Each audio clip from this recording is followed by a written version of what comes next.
Good evening, ladies and gentlemen. I'd like to call to order the October 12th, 2009 City of San Carlos and Redevelopment Agency meeting, and I'd like to stand, please, for the Pledge of Allegiance. Can I get one?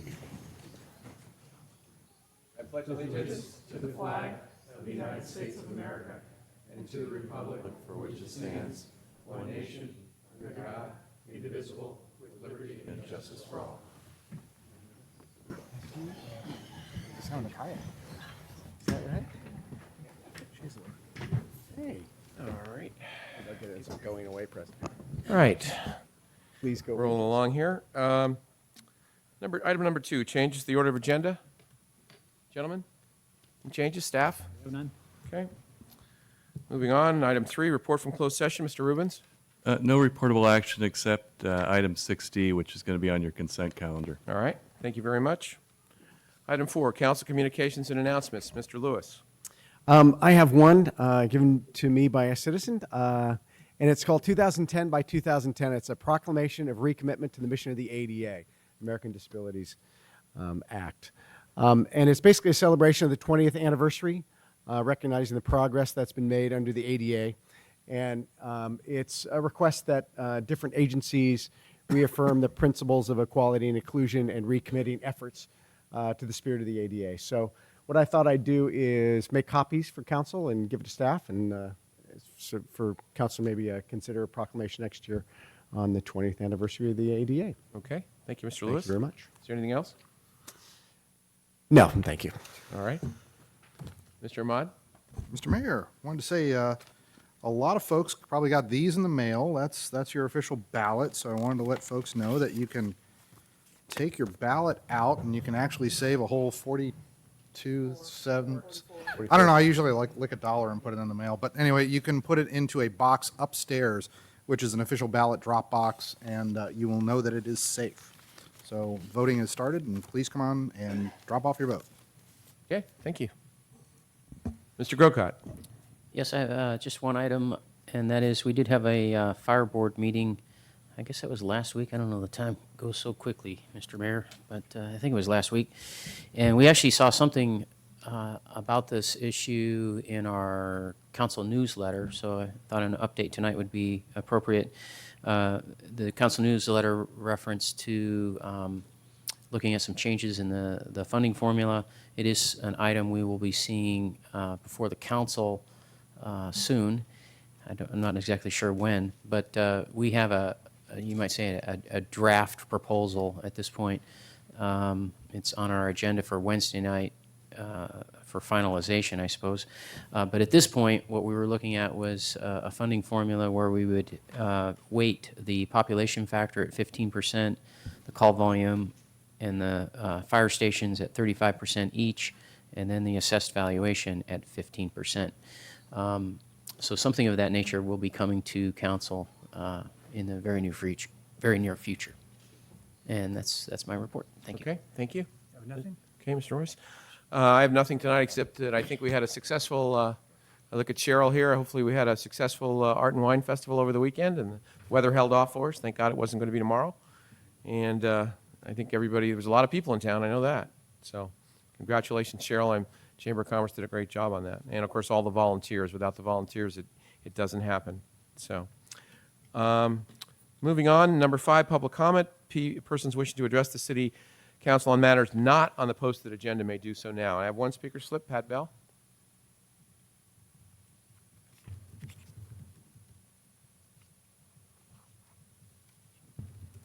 I want to talk about the practice of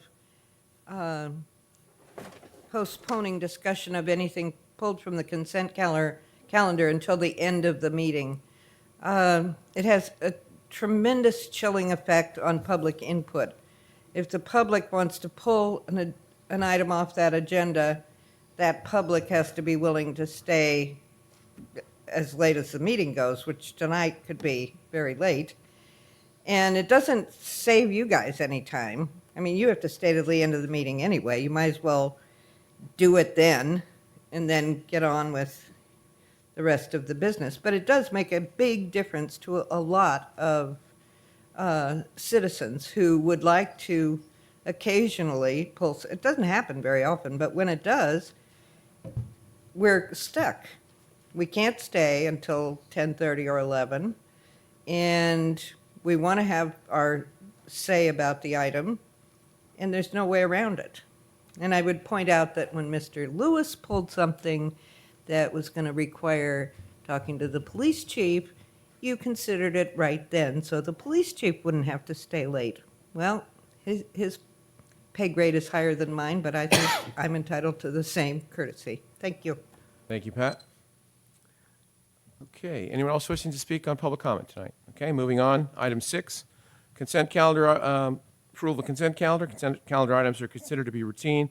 We've been acted by one motion. There'll be no separate discussion on these items unless members of the council, staff, or public request specific items to be removed for separate action. Gentlemen, Mr. Mayor, item 6D. 6D, okay. I also have speaker slips on 6D also. So any other question? Do I have a motion for A, B, and C? Mr. Mayor, move approval of consent calendar items 6A through C. Is there a second? Second? Moved and seconded to approve consent calendar items A through C. Any discussion? Hearing none, roll call, please. Councilmember Ahmad? Yes. Councilmember Grocott? Yes. Councilmember Lewis? Yes. Councilmember Royce? Yes. Mayor Grisilli? Yes. And Pat, you get your wish tonight, because I'm going to decide, since we have a number of people wishing to speak on this item, we'll pull this off. So, Mr. Savay, did you want to speak very briefly on this item? Certainly, Mr. Mayor, thank you. This is consideration of the sale of city-owned property at Holly Street and Industrial Road. The city has, over the last few years, tried marketing the site for lease or for sale to various interested parties. And while we made progress with a number of those entities, we never were able to bring it to completion. We recently had an offer from, through our brokers, real estate group, and the offer was from In-N-Out Burger for $1.6 million for the property. And that is what is before you this evening. This is simply to authorize the city manager to begin the agreement of sale of the property. This would still require a conditional use permit, which would go to the Planning Commission and through a public hearing process, at which point we would be looking at the site plan, any other signage, ancillary issues such as trash and light and glare and noise and traffic and things like that. And all those would be considered as part of this public hearing process in the future. There's a 60-day period that In-N-Out would have to look over the property and any additional information that they needed to take care of, at which point after the 60-day period, they could apply for the conditional use permit. And while they have, I believe, 270 days to complete the deal, we anticipate that they would be able to turn around an application package sooner than that, and we would get something to the Planning Commission in the next few months. And that concludes my comments. Okay, thank you, Mr. Savay. Any questions from council to Mr. Savay on this? Okay, we have a number of people that would like to speak on this. I'd like to have you keep your comments to about 2 minutes or so. First, I have about 5. I just, as they came to me, I'm calling them. So, Pat, you ended up first again. Pat Bell, followed by Susan Fitzgerald.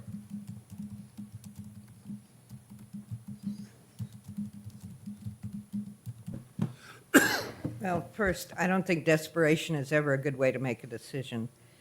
And I hope other people will talk about the ridiculous idea of adding that kind of traffic to that intersection, the devastating effects on our neighborhood.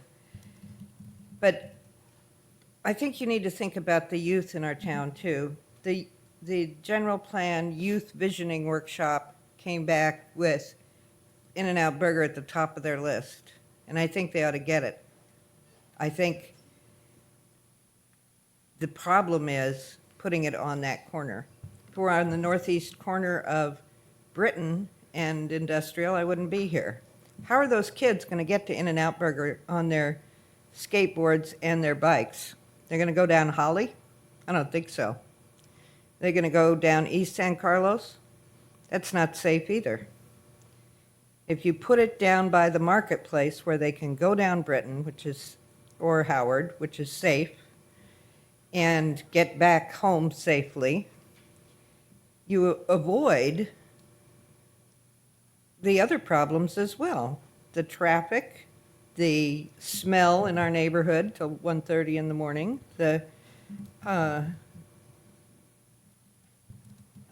myriad of problems that come up when you put it there at that entrance, not the least of which is that it's totally inconsistent with the idea of a gateway to our city and all the hours we spent in GPAC talking about a gateway to our city. Is that the image we want? A fast food place? Welcome to Norfolk, Virginia, or Santa Cruz, California, or any one of those little beach towns that has cheap motels and burger joints. That's the image I think it gives. Thank you, Pat. Susan Fitzgerald, followed by Bonnie McClure.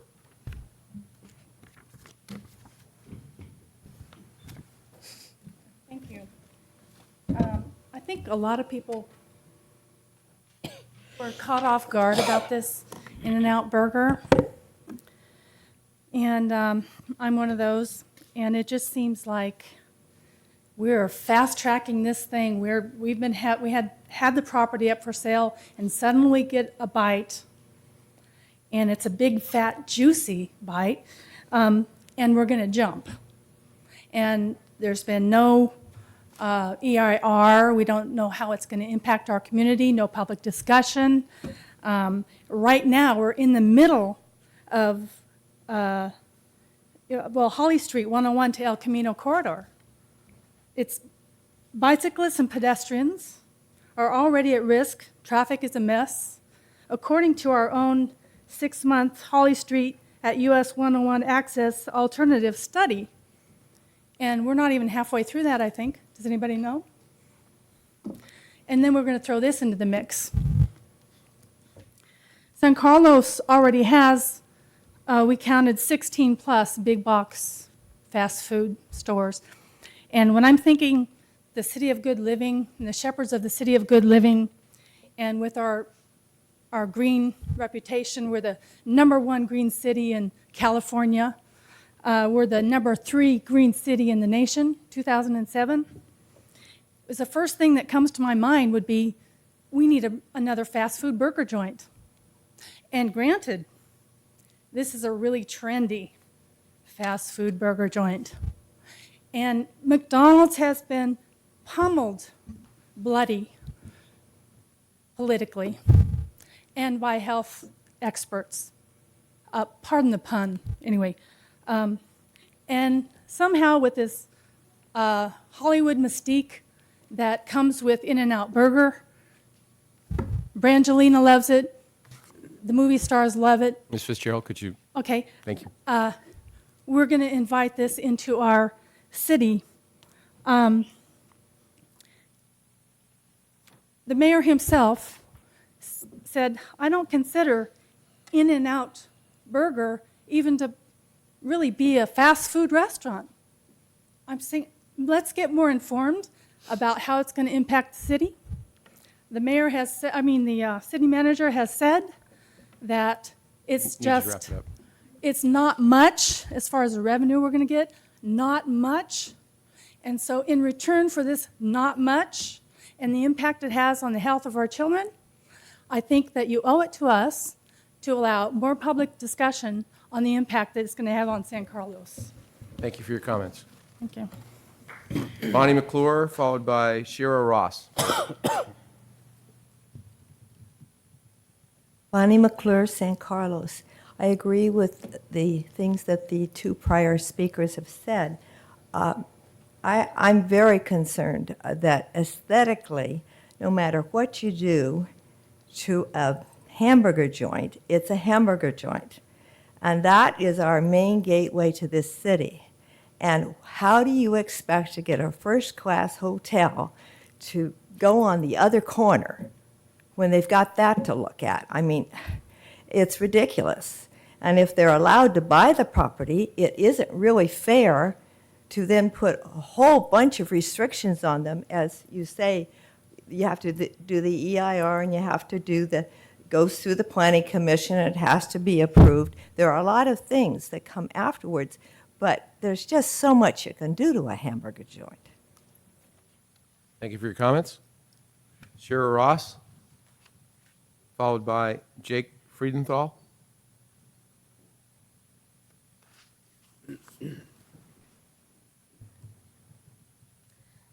Hi, good evening. My name is Shira, and we own a house on Holly Street.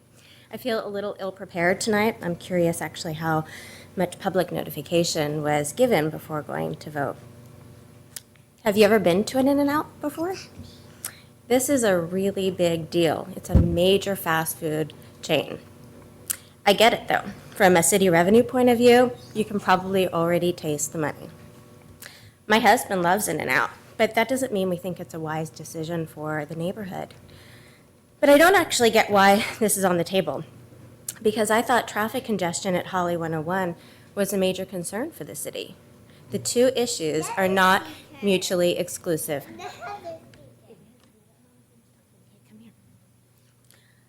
Approving an In-N-Out at Industrial will compound and complicate traffic when we are working towards rectifying it.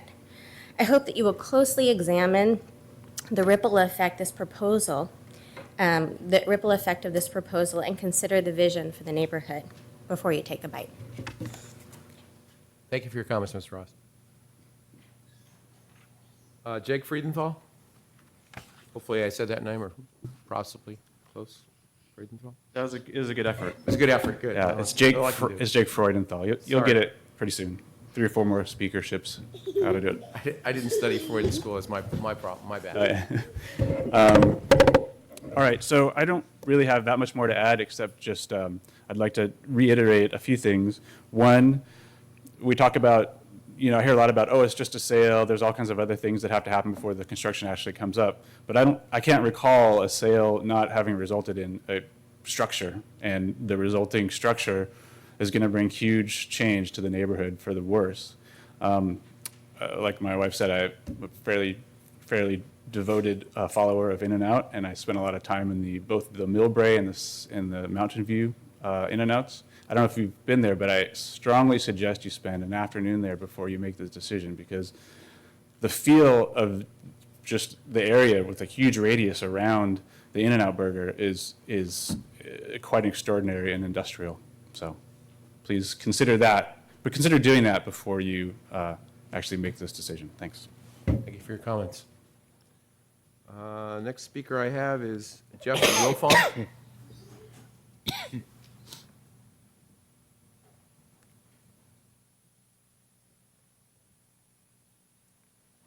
Hello. So I'm here today in support of In-N-Out because for a few reasons. First of all, it provides jobs for youth. This is one thing that I don't think we have discussed. It has, I believe, a $10 an hour policy, and that's something more significant because most jobs around here don't provide that much for youth anyway. It obviously gives money to the city, and also it's a major attraction for San Carlos. You don't have to drive to Burlingame or Mountain View, which is a huge hassle if you want this nice treat once in a while. And yeah, that's basically all, I think it would be a good idea to have something to look forward to in the future. Okay, thank you for your comments, sir. Is there anyone else wishing to speak on this item? Mr. Hertzberg? Hi, I'm Sam Hersberg with the Greater East San Carlos neighborhood, and I share some of the concerns the other speakers did about the location and the walkability for the community.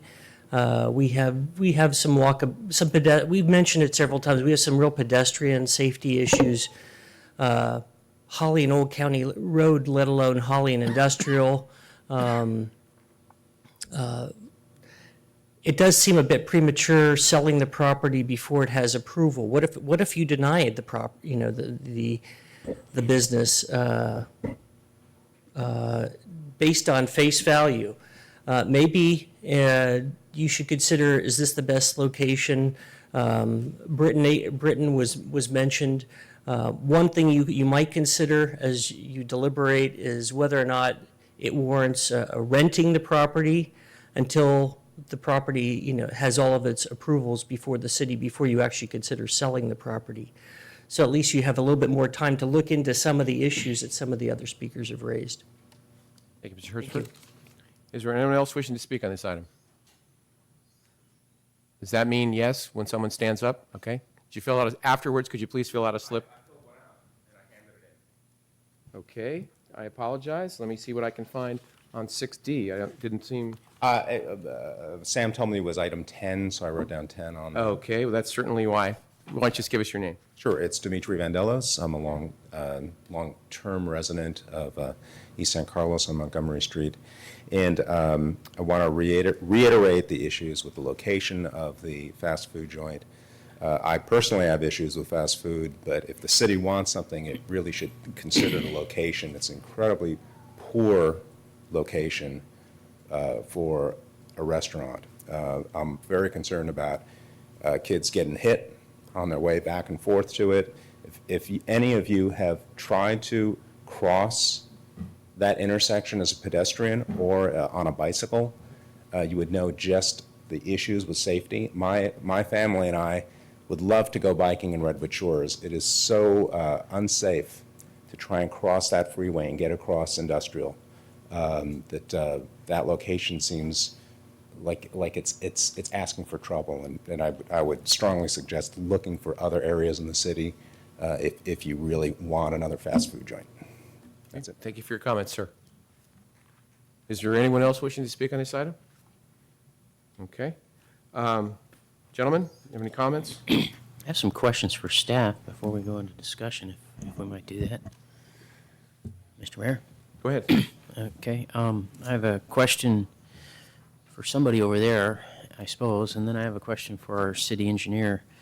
Why don't I start with the city engineer first, if that's all right, since he's off in this area. So as you're walking up, the question I have is, I know we will be doing, at some point in the future, Holly Street 101 rebuild, and my understanding is that eventually we're going to make that, we're going to get rid of the clover leaves. Mr. Grocott, I apologize. Yeah. Before we start on this line, this is really talking about the sale of the property. I know. We're going to get into, well, I was going to make a statement explaining go to the ahead. people who apparently are not understanding of what we're doing tonight, Yeah. why this isn't a closed thing. And I really wouldn't want to get into too much of the detail. We are going to go through all this because it's going to go through a public process. So I don't want to have it now and then have it, Okay. yeah. I mean, it's really about the sale. Right. So,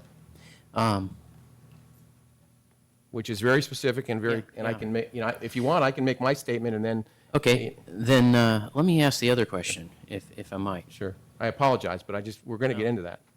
Go ahead. Halfway through the question, I could I have, apologize. we could have addressed it, but anyways, if you don't want to, that's fine. So Mr. Hertzberg asked, what if the project gets denied? Right. And so I would like to hear somebody address that, because I think that very- does have to do with the that sale. does have to do with it. We Mr. sell Survey, the please. property, and then they go through this process. Right. For whatever reason, they get denied, then what happens? Thank you. I appreciate that. That's appropriate.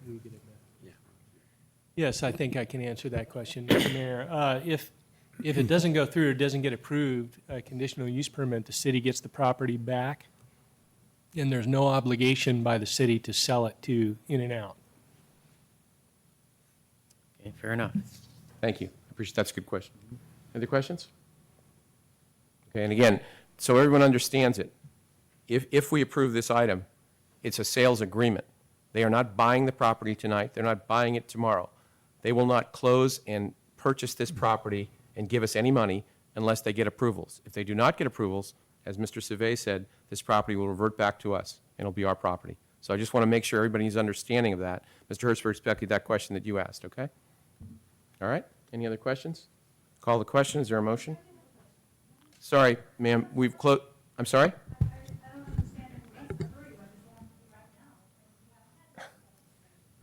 Okay, Ms. Fitzgerald, okay, let me explain this to you, if I can. You have to have an agreement with someone who wants to buy a piece of property. They're not going to, it's the process. They're not going to go through a whole process of wondering whether they can build it unless you have a sale Otherwise, the city's going to be at risk, because at the last minute, they could say, well, forget about it, we're just not even going to do anything. So it's a contract, a real estate contract. They sign, we sign, but they do not have to put any money up, because that's what the contract says, unless they get approval. It's a refundable deposit, okay? They have to put some money up, all right? It's a refundable deposit, okay? But that's the process. We're not rushing anything here. This is a normal business transaction, which happens all the time in real estate with cities and private industry and all the time, okay? Thank you. All right? Mr. Mayor, just one sure. clarification on the way the contract is set up. Theoretically, although probably not likely, the buyer in this case could decide to waive some of those requirements and go through with the sale, but they wouldn't have entitlements. Right, But they it's wouldn't have- theoretically possible. You're right. It is theoretically possible for them to purchase the property, although probably not necessarily a good business plan for them if they did. Thank you, Mr. Rubens. Yes, sir. If I might, just one more question Sure. that does address something that was asked. Sure. And this is somewhat rhetorical, but this is the city's property, and In-N-Out has approached us to buy it. We can't ask In-N-Out to buy a piece of property down at Britain or an industrial or someplace else. We could ask them. They don't have. Yeah. But we couldn't, Force them. there's no option there. Is that right, Mr. City Attorney? That's correct. The city does not have any property available in that area for sale. Thank you. All right. My only comment would be there's a public vetting process as we go through the process. The pedestrian issues are real, and they need to be considered, and they need to be make sure that we take a hard look at those, as we will as we go forward in the process. But I just want to be clear that is fully the intention of the process. Absolutely. So call the question. Is there a motion? Mr. Mayor, I move approval of 6D. Second that. It's been moved and seconded to approve item 6D on the consent calendar. Any further discussion on this matter from the council? Hearing none, roll call, please. Councilmember Mod? Yes. Councilmember Grocott? Yes. Councilmember Lewis? Yes. Councilmember Royce? Yes. Mayor Grisilli? Yes. Okay, thank you.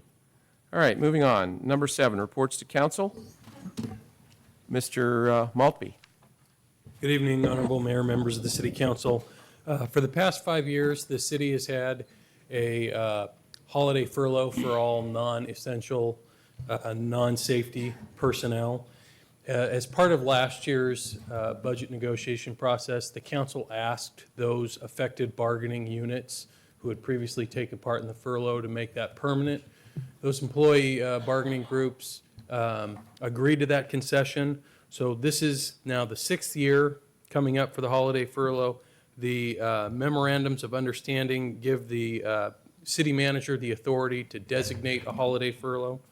And this year, from Monday, December 28th, through Thursday, December 31st, all the non-essential, non-safety employees of the city will be furloughed for 4 days. City Hall will be closed, the youth center, the adult community center. So the last day that City Hall will be open will be Thursday, December 24th. The first day that City Hall will be reopened will be Monday, January 4th. The holiday furlough saves the city approximately $40,000 a year, which is equivalent to about 1% of salary for those affected employees, not the total city salary picture, but the employees that are affected by the furlough. Be happy to answer any questions you might have. Any questions for Mr. Maltby? Mr. Royce? Yeah, just 2 questions. One is, I understand safety, of course, people. We need those people around. It says maintenance workers are not included. Do we need all maintenance workers during that shutdown, or can we deal with a percentage of them? I mean, are we in a maintenance mode or an emergency mode during? Well, I think because it's the holidays and so many employees typically request time off around there, they're working on a reduced schedule with number of employees available anyway. But because it's a winter time of year, we need to have a certain amount of people on hand to deal with the storm drains and the sewers. Excellent. Well, that's should it what rain. I'd like to hear. I And the think creeks, for that matter. we need to make sure we have what we need in a little cushion there, but it doesn't have to be all. Correct. What you're saying. And the other question is, I know some companies consider a shutdown over a longer period of time, a 2-week period of time. If we move into the previous week, I guess, is the 24th a holiday or not? That's a The workday? 24th is not a holiday. Not. So could we possibly, just from running our business point of view, before getting into whether or not we would consider that or not, could we be shut down for 2 full weeks? I think that's something that the city manager and the staff would have to look at. I think there would be obvious implications. There are certain year-end financial things that take place on the calendar year that I know my staff already deals with and struggles with because we don't have those few days. I'm sure there are other instances in the departments, but it's certainly something that the staff could study, and if the council wished to pursue, it would be a meet and confer item, but I know other cities have done it. Yeah, so my comment on that would be, it actually is a lot tougher for employees. They're taking a 1%, now it's a 2%. They're taking more vacation time or time without pay. However, on the other side, our financial condition, we're trying to look under every corner to see where we can save money. And there is one benefit for a few people, having that holiday, an extended period of time where you have family out of state and so forth. It does work out. But I do get back to my first point. So I would just like to just put that as a consideration, not a motion or anything, but just to look at that. Okay, Thank you. thank you, Mr. Maltby. No, Pat. No, it's not a public hearing. No, sorry. Mr. Mayor, Right. it's an agendized item, so public comments allowed. It's not a full public hearing, but Okay, Mr. Rubens, see what a nice guy he is? Come on up, Pat.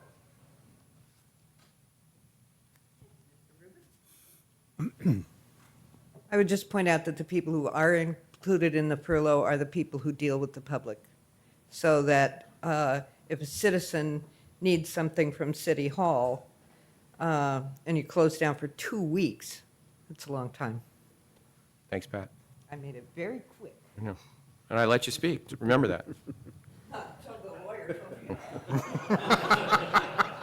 me. Moving on. When do you become mayor? Item 8A, new business. Consideration of adopting a resolution authorizing the execution and delivery of a purchase and sales agreement and related documents with respect to the sale of the city's Proposition 1A receivable from the state and directing and authorizing certain other related actions. Mr. Maltby, I really would appreciate if you speak in English in this term and not use these terms so that everybody understands. We tend to know what this is, but I'm sure the public has no clue. Are you- Or not, I should say no clue, but might not have a clue on this. Are you saying the item title doesn't explain it all? No.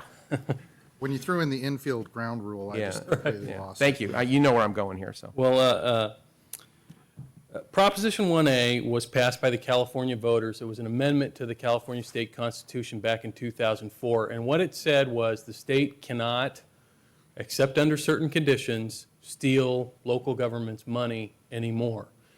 And one of those conditions is they are allowed to borrow some money from us. So again, rather than the state deal with their continuing budget problems by balancing their own budget, they've decided to go ahead and implement that borrowing strategy, whereas they're allowed to, for up to 3 years, borrow up to 8% of the city's property tax that we receive, along with all the other cities, counties, special districts, I suppose, in the state of California.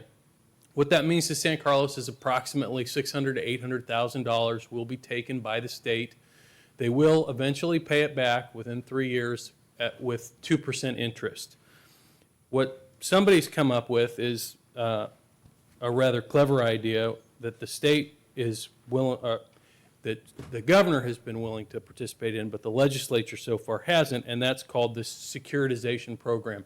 So essentially what the state would do under this program is they would bond for all the money that all the cities that they're taking their property tax, their 8% property tax, who have said they want to participate.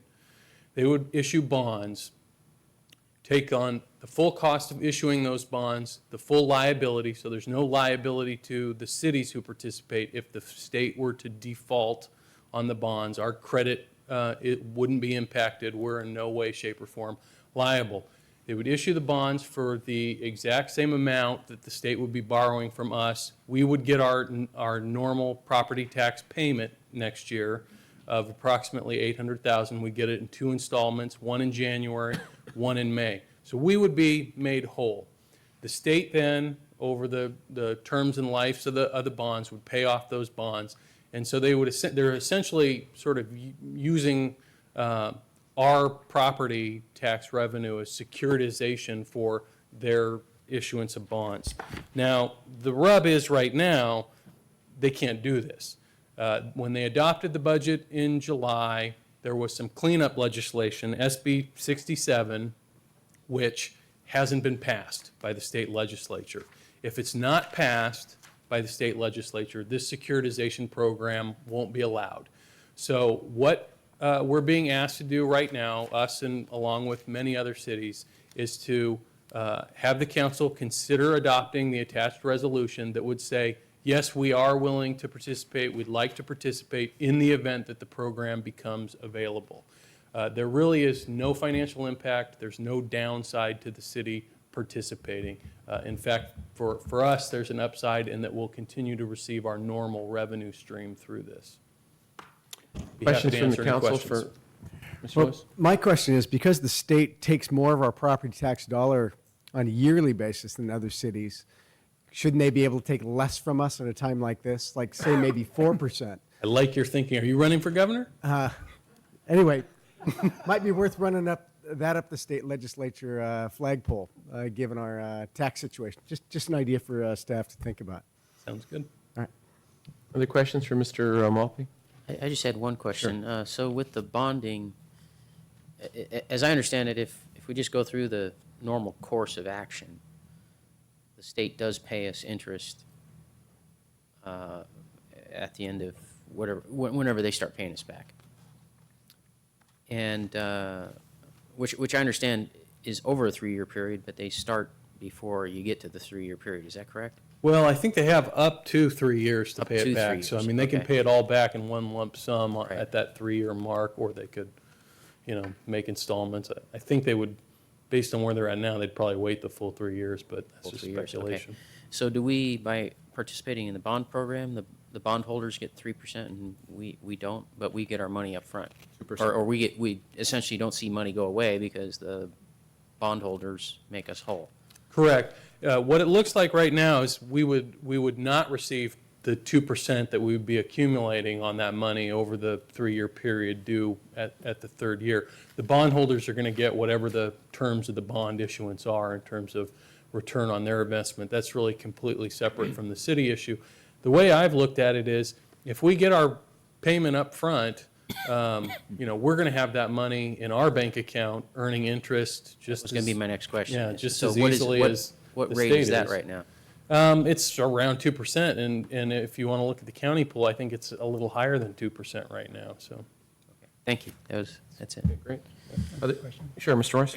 Jeff, you talked about it. There's no obligation that we have with the bond. I kind of read the resolution, but I'd like to ask it a second time. If 3 years from now, the state does not pay anything on this thing, is there any risk to us? What I read here, not, but I'm not an attorney. Yeah, none at all. No risk. Thank you. But if we don't do this, and the state, just to add on to that, and the state doesn't pay us, then we are at risk. Well, yeah, We'd sue 'em, then but- we would be at risk, the state would be in violation of Right, the state constitution, but, Yeah. Okay, great. they've been there before. Sure. Any other questions for Mr. Maltby? Not, I'll call the question on this item. Mr. Mayor, I move adoption of resolution number 76. City Council of the City of San Carlos, a resolution approving the form and authorizing the execution and delivery of a purchase and sales agreement and related documents with respect to the sale of seller's proposition 1A receivable from the state and directing and authorizing certain other actions in connection therewith. Is there a second? Second. All right, moved and seconded. Any further discussion? Hearing none. Ms. Boland? Councilmember Mod? Yes. Councilmember Grocott? Yes. Councilmember Lewis? Yes. Councilmember Royce? Yes. Mayor Grisilli? Yes, thank you. Okay, item 8B, consideration of reintroducing ordinance number 1410, amending the San Carlos Municipal Code, Chapter 5.40, regarding massage therapy regulations within the city of San Carlos. Good evening, Mr. Mr. Mayor and Rubens. council members. As you might recall, you introduced this last meeting, and there was a comment about manicurists and pedicurists who are licensed by the state as cosmetologists. And on further research, it seemed to me that it would be more prudent to reintroduce the ordinance with some added language to exempt that profession from the requirement of getting an MTO certificate that a general massage therapist would be required to have. So we've added to section 5.04.050B a couple of additional words to add add to that exemption that was in the earlier version you saw. That's the only change to the ordinance. Okay, thank you, Mr. Rubens. Questions for Mr. Rubens? Okay, hearing none, I'll entertain a motion.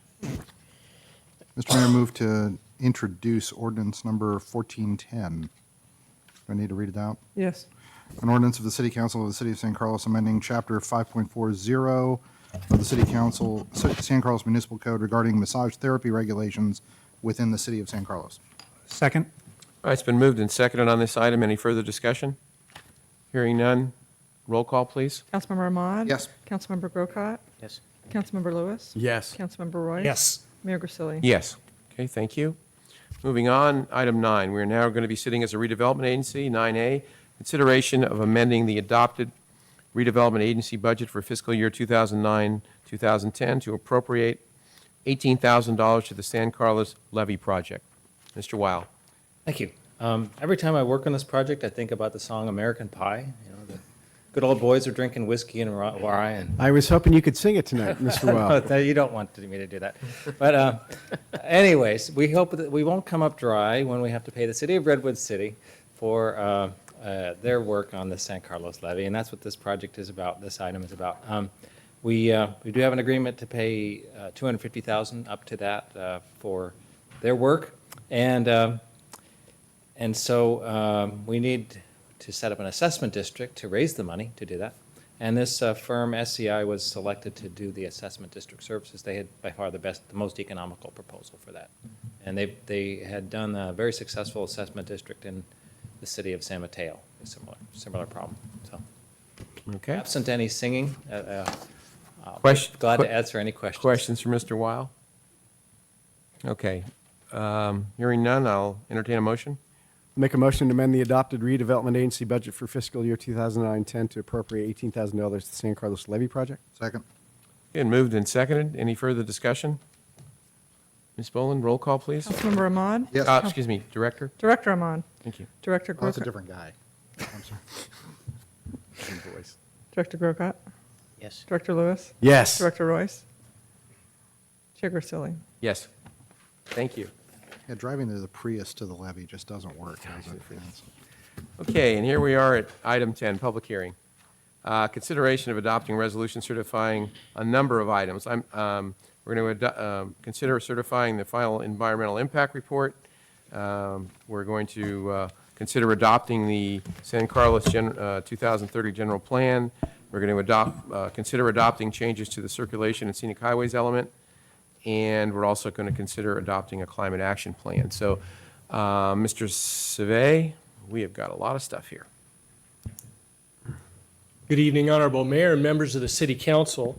We've arrived at the final stage of the general plan update process after nearly 70 meetings and 2 years of intensive work that touched nearly every corner of our community. And whether it's referred to as a blueprint or a constitution or a roadmap for the future, the general plan is intended as a long-term guide for development policy, land use policy, and programs in our city. It's been an extraordinary community-wide effort with volunteerism that has far surpassed expectations. And the plan before you includes the essence of each and every contributor's involvement. And I think the community should take pride in this accomplishment. The renowned planner Daniel Burnham once said, make no small plans because they have no magic to stir people's hearts. And the citizens of San Carlos have spoken once again, and they care deeply about this community, and the plan is big enough to encompass our hopes, values, and expectations for a better life and a roadmap on how to get there. And I wanted to take just a moment to thank the members of the General Plan Committee, the Chair Andy Klein, Vice Chair Mary Jo Hoffman, for their tireless and steadfast dedication to this process.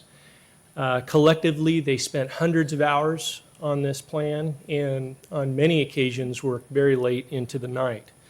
And while the debate on community issues was quite challenging and wide-ranging at times, we proved, I think, with the GPAC that the community is ultimately successful in our collaboration on the most important issues. I'd also like to thank the Parks and Recreation Commission, the Chair, Ray Maralla, for their guidance on the development of the Parks and Recreation element, the Arts and Culture Commission for their policy guidance to GPAC, and also the Planning Commission for their determined effort and their formal recommendation to you, the City Council, this evening. I'd like to thank the community development staff, Deborah Nelson, Mark Sawicki, Chris Valley, Stephanie Bertolo Davis, and our planners, and also our consultant team of Steve Nowak, principal with Design Community and Environment, who's been with us from the very beginning. Also Michael McCormick with Pacific Municipal Consultants, who assisted us with the CAP. And it was really a Herculean effort given the time, the rigorous schedule that we had, and the budget that we had. I'd also like to thank the City Manager, Mark Weiss, for his guidance, Assistant City Manager Brian Mora for his assistance with the Climate Action Plan, and all the city department heads for their involvement. And they were committed throughout the process despite the day-to-day intensity of city operations. So I can tell you, having worked for other cities, that's quite something. I'd also like to thank the City Council for providing staff and our consultants with the resources to get this plan before you this evening in this rigorous time frame. And I know the sheer volume of work that we've provided you with over the last couple of years has been daunting, to say the least. You've talked about issues anywhere from environmental stewardship to public safety to land use. And the purpose of tonight's meeting is to review and discuss the documents after having seen them over the last couple of years, discuss them, receive public comment, and potentially act on the resolutions this evening. The City Council is the final decision-making body according to state and local law, and you're also going to be required to implement this plan over the next 20 years.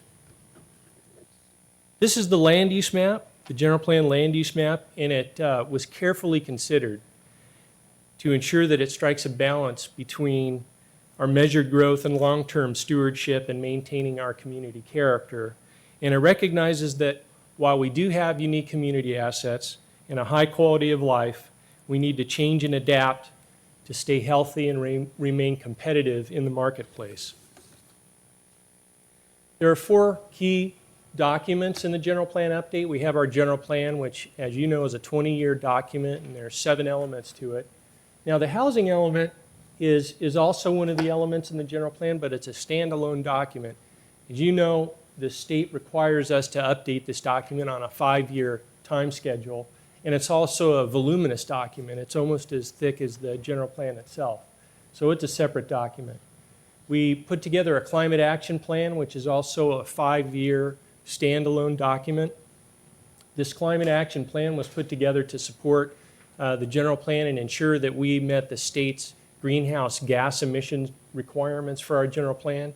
And as I noted, it's a 5-year document, but that's not to say that we couldn't update it in a shorter time frame. And the final EIR looks at the assesses the potential environmental impacts from all these documents. So that's the job of the final EIR. We received comments from members of the public, the State Housing and Community Development Department, SamTrans, the San Mateo County Airport Land Use Committee, and also Caltrans. And the Airport Land Use Committee and the City and County Association of Governments both reviewed our general plan at public meetings and certified our general plan at those public meetings. Following the Planning Commission and City Council study sessions that we had just in the last couple of months, we went back through these documents and made revisions based on the guidance we believe we received at those meetings.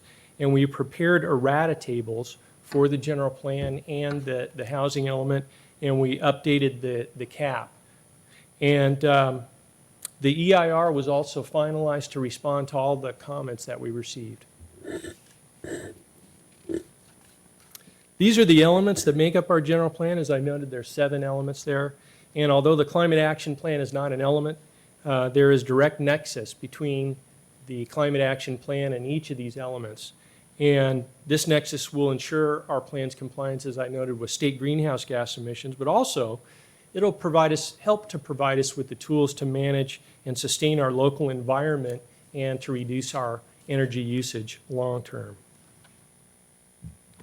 Each of the elements contains a format of guiding principles, goals, and policies and actions. And this plan, it's really the plan's engine, providing the motion in terms of decision-making for new growth and development and guidance for new policies and programs.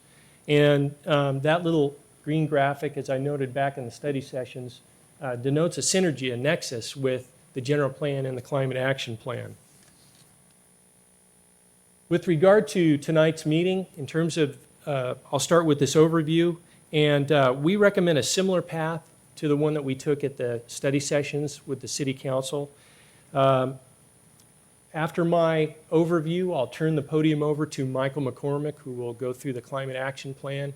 And what we would suggest at that point is, following his presentation, questions and answers by the City Council, and then public comments, and then perhaps some final deliberations. And we'll go through each of the components there. Next, with the housing element, we'll ask Mark Sawicki to get up and give you a brief overview on the housing element. And again, questions and answers, some deliberation. And then I'll go through the general plan errata table, and I'm only going to focus on the key policies that I think are the key policies, and we'll go through each of the elements one by one. Then the final environmental impact report, we'll have Steve Nowak give you a brief overview on that, and then finally, potentially motions. And that concludes my presentation, with the exception of the recommendation of the Planning Commission. The Planning Commission has made a recommendation to you, and that is to certify the final environmental impact report, make findings concerning the potentially significant environmental effects, adopt a statement of overriding considerations, adopt a mitigation monitoring and reporting program, adopt the San Carlos 2030 General Plan, adopt changes to the circulation and scenic highways element, and adopt the Climate Action Plan.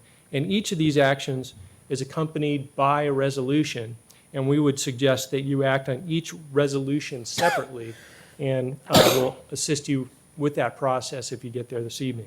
That concludes my comments, and I'll turn it over to Michael McCormick unless you have any questions. Any questions for Mr. Survey at this time? Okay. Mr. Grocott? I suppose we'll come back around, right? Yeah, we'll come back around. There'll be plenty of time for questions. Yeah.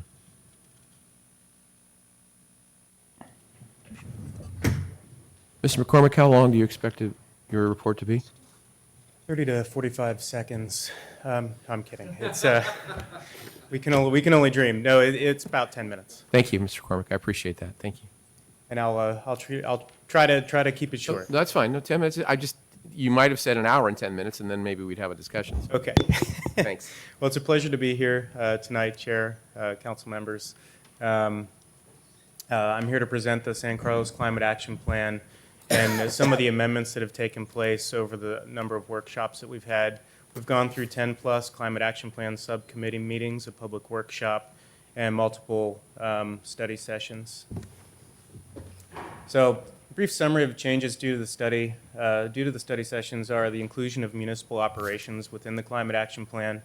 The Municipal Climate Action Plan was completed by ICLEI, Local Governments for Sustainability, through a separate process, but it was completed in time for us to amend the Community Climate Action Plan to also include the determinations and recommendations from the Municipal Climate Action Plan. Based on comments we've received from Council, we also included a table of constants, a much more detailed discussion in a couple of components, revisions to measures and quantification in response to some of the comments we heard, and I'll go through those a little bit more in detail. In addition to some additional discussion on Title 24, which is energy use, modifications, and the Green Building Code options. And then lastly, we'll go through some proposed actions for this evening. So overall, to explain sort of the consistency between the municipal operations versus community emissions, down here on the bottom, those 3 boxes show that this is really where city operations come into play. And all of those emissions are already included in the Community Climate Action Plan under these four. It just disaggregates those numbers so that you're able to get a lot more specificity and do cost savings and energy and greenhouse gas savings programs within city operations.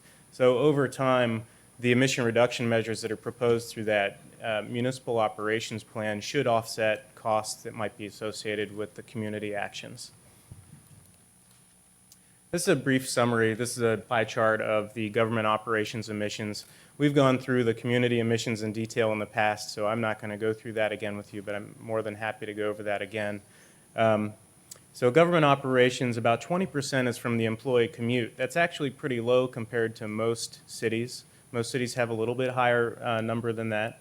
Vehicle fleet at 24%, buildings and facilities at 36%, water, sewage, and transport 1%, government-generated solid waste, which is emissions directly related to waste the municipal operations generates, and then public lighting as well.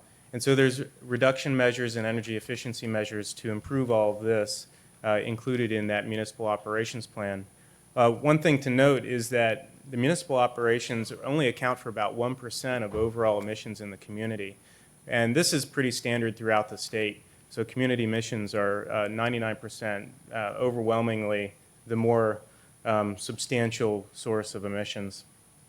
And it should be noted that in the government operations climate action plan, the city's been really proactive in the past about being forward-thinking and reducing energy use. There were a number of activities that the city's been in process implementing while this climate action plan, while the municipal climate action plan was actually being completed.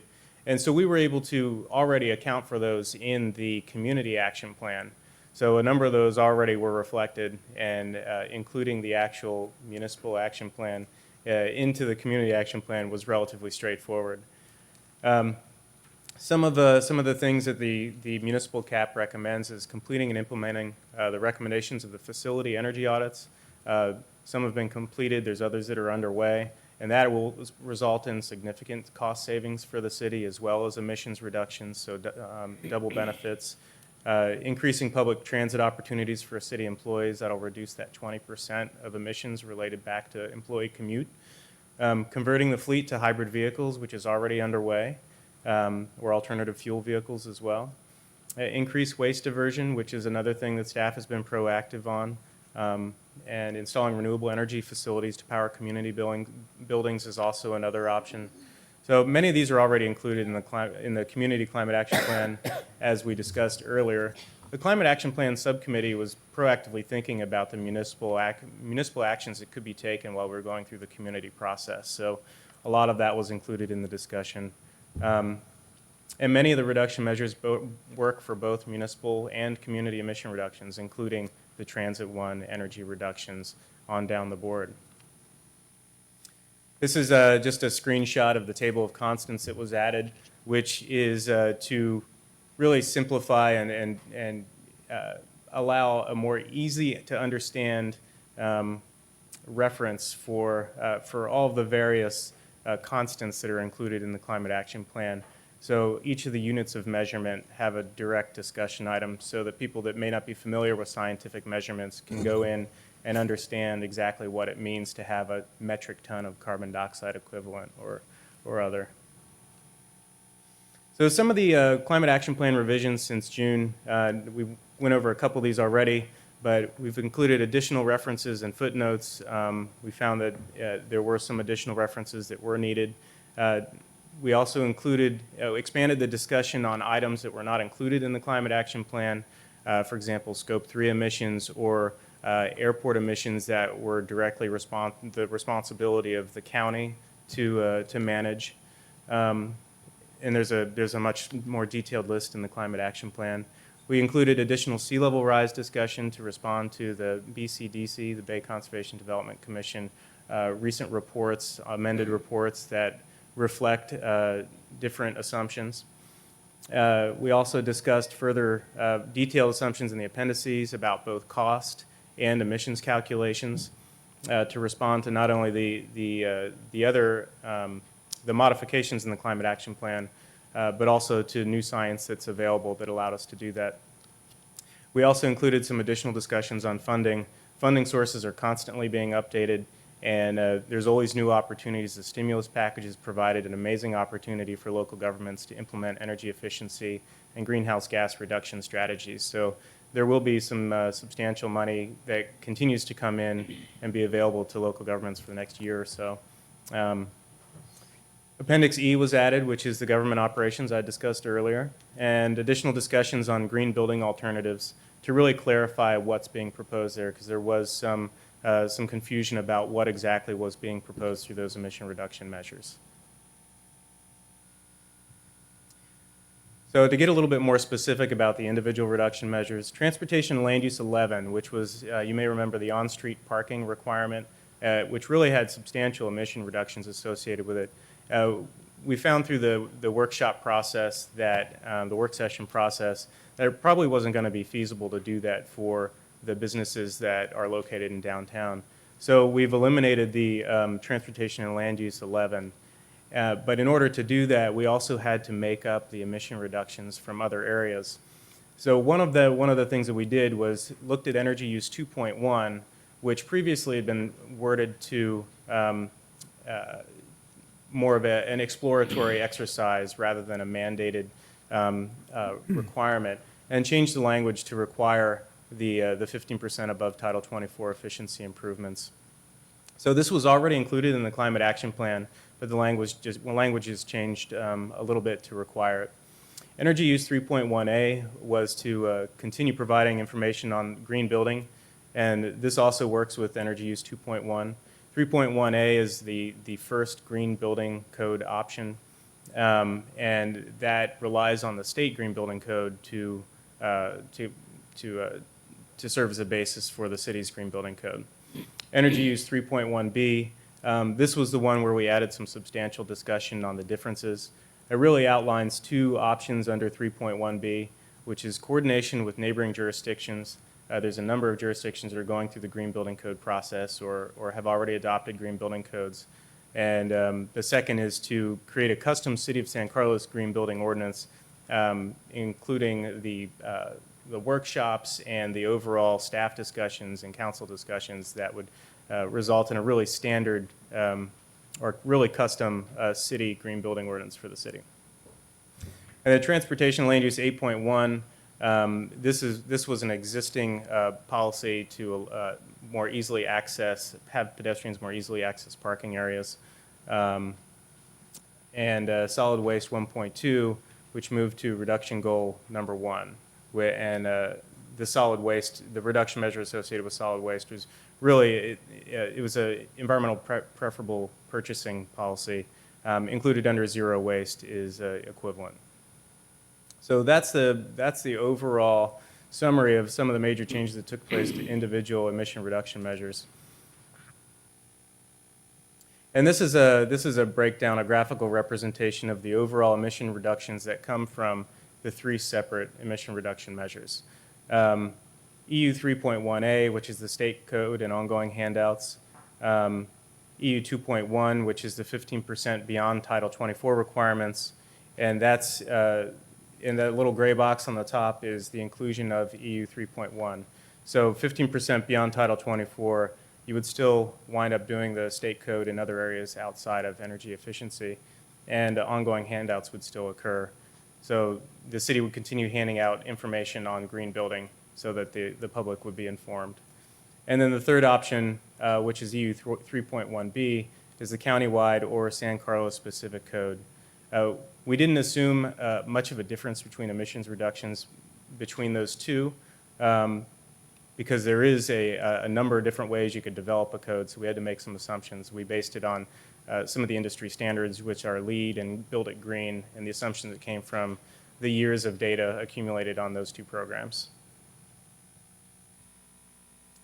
And this is the overall total from recalculating the emission reductions after including all of those changes that we talked about a little bit earlier, which results in a 32.6% greenhouse gas emission reduction below business as usual 2030. And if you may remember, the original goal was 35% below. And one of the issues we came up with when recalculating the emission reduction measures was that some of the data was updated responding to Title 24. But then there were also a number of emission reduction measures that could not be quantified at this time because there wasn't enough evidence to support a realistic emission reduction estimate. So this climate action plan is very conservative about emission reductions. We wanted to make sure it was real world so that when the plan actually got adopted and implemented, that the numerical outcomes of that implementation were realistic and expected. And this is a graphical representation of those emission reductions as well.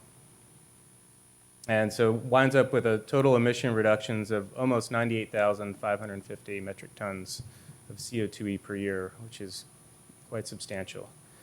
The possible actions, actually, let me go back to this one slide again. I wanted to note that the top separation between the 36.9% and the 13.2% below is the responsibility of the state. So through the passage of AB 32, the state has taken on some considerable responsibilities for emission reductions. A lot of those come from transportation. And the second part, which is between the 32.2 and 32.6, is the responsibility of the city. So the state's responsibilities do account for most of the emissions reductions. So some of the possible actions are to approve the modifications, as I outlined a little bit earlier,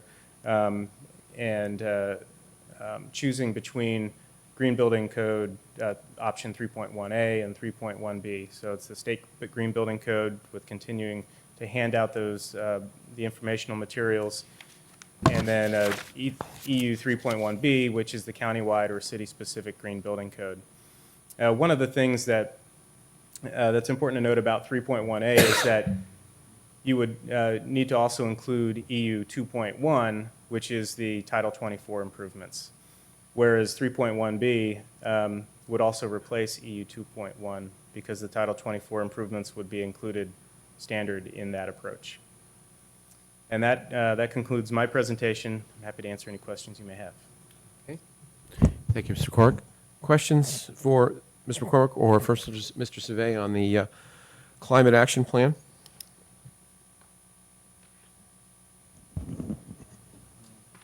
None at the moment. Mr. Ahmad? Yes, sir. First of all, I do appreciate all the, we had a significant meeting and appreciate all the changes and the additions that you've put into the climate action plan. I was curious, there was one slide that you put up, the California Low Carbon Fuel Standard. I believe it was slide 10. To my understanding, that standard hasn't been set yet, so are we just taking a good swag at what we... This was from the initial discussions. Okay. It hasn't been adopted yet, but it is from the initial discussions.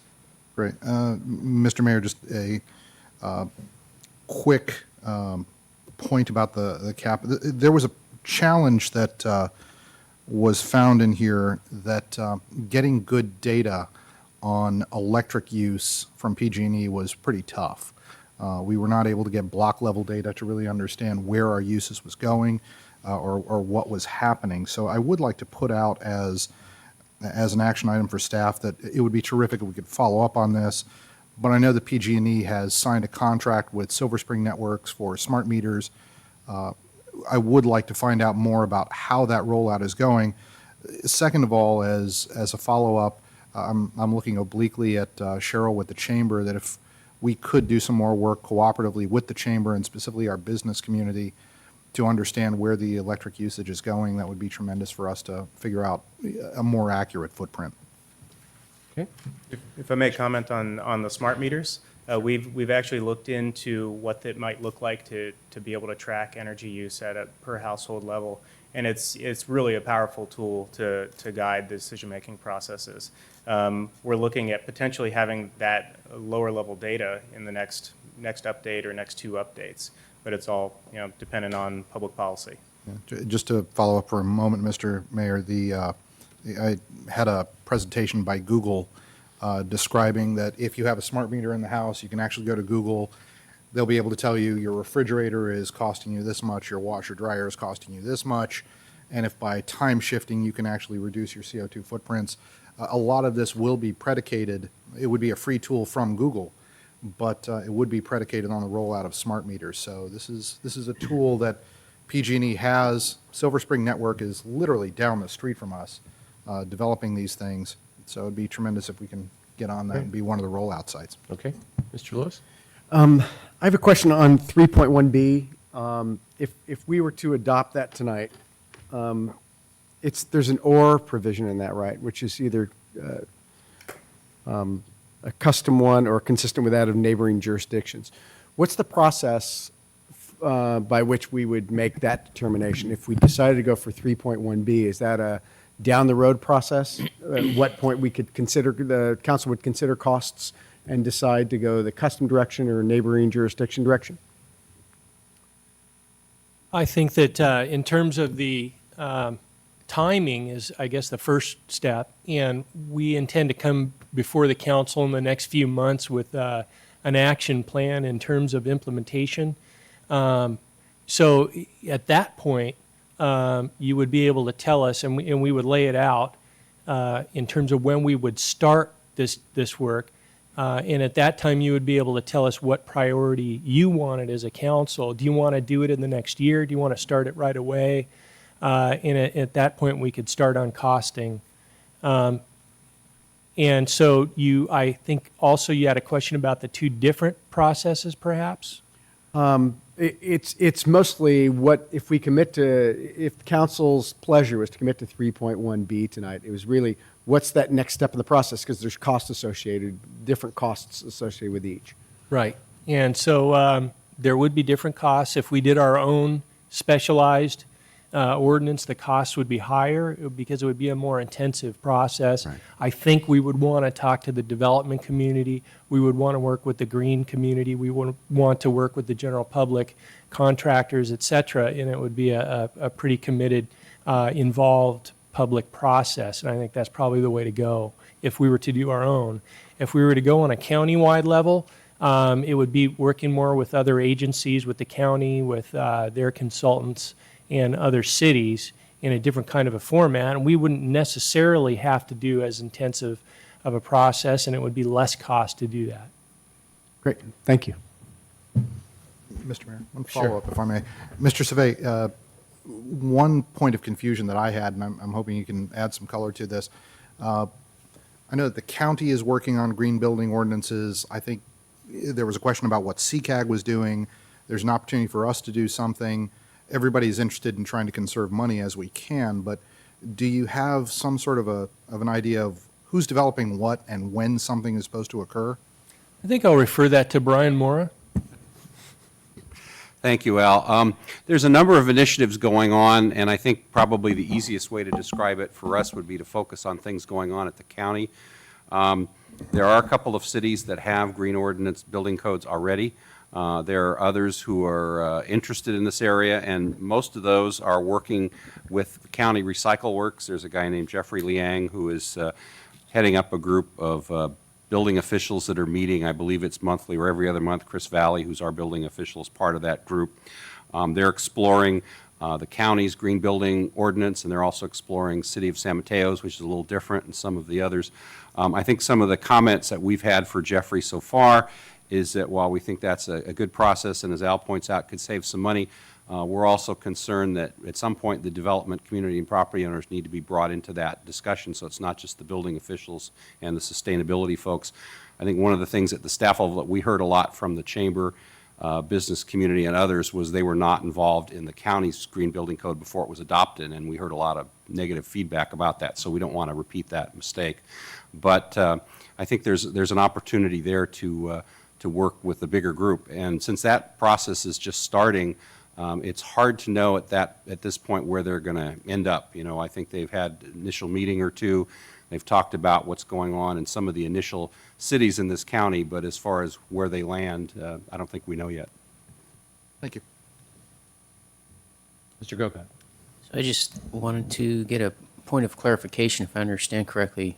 The EU 3.1A, that's to wait and segue with the state on their green building code and not get ahead of the state. Is that correct? Right, that is Yeah. correct. But this parenthetical statement, in addition to EU 2.1, you got a lot of things going on there. So the EU 2.1, explain that then again, if you would. Well, EU 2.1 mandates a 15% above Title 24 savings. So right now, there's Title 24 through the state is a energy efficiency code. Right, I'm familiar with it. Okay. Yeah. And so this mandates 15% beyond the requirements of Title 24. It's called a Tier 1.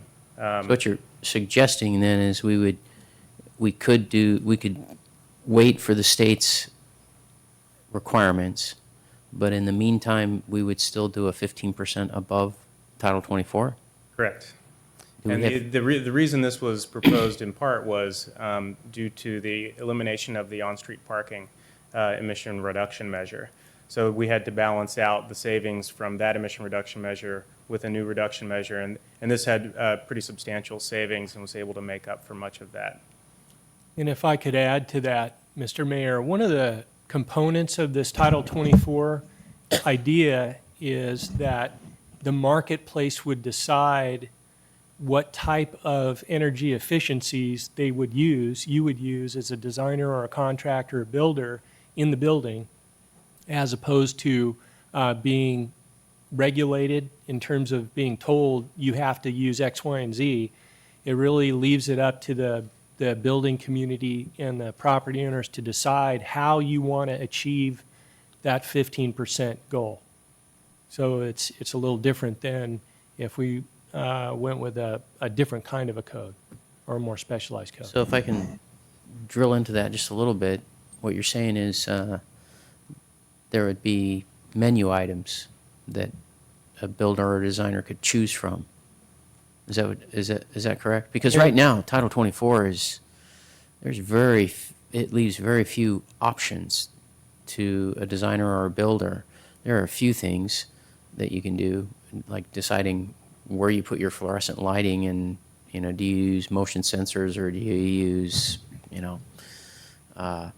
dimmer switches? But the options are very few and far between, and a lot of these things, quite frankly, as they tighten down on these things, my experience is sometimes owners, they're surprised by it. Just even the fluorescent lighting issue, homeowners have no idea that that's part of the deal. So, And I guess to add to that, in talking to Chris Valley, our chief building official who's here, who may talk to the types of things that could be done, what I understand is there's variables in the types of windows and sealants and things like that you can use as well. And so it wouldn't be that the city would say you have to do X, Y, and Z. You would have to choose on your own what those things would be. And if you're interested, I'm sure Chris could clarify some of the other things that could be done. Through the chair, if there was a custom code that we could also use a total measures philosophy as well in that code. In other words, X% of, in other words, give menu items or give options to the builders as well. We could embed that into that code. That's correct. Thanks. Mr. Royce? So when I went through the report, I was looking for opportunity. Where's the greatest bang to reduce emissions of gases here? green gases or greenhouse? Greenhouse gases. Greenhouse gases. And of course, it's very evident. It said that 56% is from the transportation. And then we started talking about residential, commercial, waste, and all these other things. And of course, they not only was transportation large, but it's one of the two areas that's going to be growing a lot more. And that yet our report, and you look at our, phase 1, phase 2, addresses some of these other areas. I think part of the report's reason was a significant part of the emissions is from 101, the highway. Well, I'm not sure why 280 is not on there. Does that go through San Carlos? I don't know. But still, I'm just a firm believer looking ahead of of too many cars, too much traffic, too many people in the cars. And there's some good things here that, I mean, we touch on walking paths and bicycle paths, the hybrid cars, but why isn't there more in here? Because it has such a significant impact. It's big and it's growing, but there are park and ride. There are, you know, we're dealing with athletic fields, trying to change behavior where people carpool or think smarter about, so there isn't one car per soccer player that goes up to a field. Or items like, you know, all the kids that drive cars to high school. You know, there's a lot of behavior on how to get people to take the train, to take the bus, to get out of their cars, and also just a behavior of the guy on the street that owns 5 or 6 cars that parks them on the street. I noticed you took the parking, that was a commercial application. I'm just concerned about, you know, the residential street. So, General, why isn't there more for transportation? There's that a we could couple do? of reasons. There's a couple reasons why. One of them is if you go back and look at where most of the emission reductions for transportation are coming from, it's from California mandates, and in the near future, it's going to be from federal government mandates. So there's a number of programs in place. AB 32 only gives a certain amount of responsibility to the city. The city's not responsible for all their emissions, especially not the cross-through traffic that's driving up 101 that they never even stop in San Carlos. So one of the ways we tried to separate that was to do what the city was to try to develop emission reduction measures that the city could implement effectively at relatively low cost or per carbon dioxide equivalent ton of emission reduction. And most of those did not relate back to emission reductions from vehicle traffic that are passing through the city. A lot of the transportation is directly related to how land use operates and how people feel about their communities and how comfortable they are getting on their sidewalk. If there's not a sidewalk on their street, they're probably not going to walk on it if there's transportation, if there's if there's cars on the road. Same for shading requirements to keep people happy when they're walking down the sidewalk and not burning up in the middle of summer. So a lot of the things that we looked at were things that you could implement as a local government and not have to worry about dealing with the state. And it really helps that the Climate Action Plan was developed in coordination with the general plan, because it really allowed some substantial discussions on land use, both in the general plan and in the Climate Action Plan, and didn't necessitate general plan amendments and EIRs and things like that, because the process was always already going through that process. So there's a lot of things in here that indirectly affect transportation. One of the biggest things will likely be the outreach campaign that's included in there as an emission reduction measure. It's one of the things we couldn't quantify very well because there isn't a lot of data on how emission reductions result from public outreach campaigns, although that information is slowly developing as these programs get developed. So the outreach campaign is one of the biggest things that we can do to change behavior. Okay. I think there's a lot we could do. Any other questions? Yep. Thank you. Okay, we have a lot of people, thank you, Mr. McCormick. We have a lot of folks that want to speak, and they put 10A, 10B, 10C, 10D, and of course, we're doing it a little bit different because we're talking about the Climate Action Plan now. So what I'd like to do is, if you'd like to speak on the Climate Action Plan, if you just queue up over there and step up to the microphone and just say your name, that would be the best, because these are all, I'll miss you otherwise, because it was a 10D item. So if you'd like to just queue up and then come over, that'd be great. And I'd like to keep it around 2 minutes. Because again, you're all entitled to speak on the other items we're going to do, housing and EIR and general plan. So if you'd like to step up and just say your name and we'll go from there. Like I said, if we keep it around 2 minutes, I'd really appreciate it. Thank you. Thank you. Suzanne Emerson of San Carlos. I was on the General Plan Advisory Committee and chair of the Climate Action Plan Subcommittee of the General Plan Advisory Committee. Wanted to make a few comments about the green building issue. First of all, there was listed up there a list of different options, ways you can decide between 3.1B or 3.1A, and also then dovetailing it in with 2.1, which I know starts to get a little confusing. I would actually recommend that you vote both for 2.1, which is the 15% above Title 24, and 3.1B. If we're going to do something in conjunction with the county, gosh knows when, or if we're going to do something custom that's going to take a number of meetings before we get to that point, it's going to take some time before we get that. But we can do 15% above Title 24 pretty readily when the new Title 24 codes become effective first of the year. That could be done right at that time if we want to. So I'd actually encourage you to do both of those. In the written materials that I provided to you in advance, I provided a lot of discussion of what is the state green building code. Be happy to answer any questions you have about those, but basically sort of laid out the water elements that are going into effect in 2011, some of the other elements that will be going into effect in terms of, got to have some air filters and some low VOC and formaldehyde levels on some building products in 2011. But that it's really sort of a big black hole. We don't know what's going to come out in terms of commercial structures and high-rise residential. That's really just being developed right now. Any questions that came up when you were looking over those materials? I'd be happy to address them. Otherwise, that's all I have for you. Okay, thank you so much for your comments. Thank you.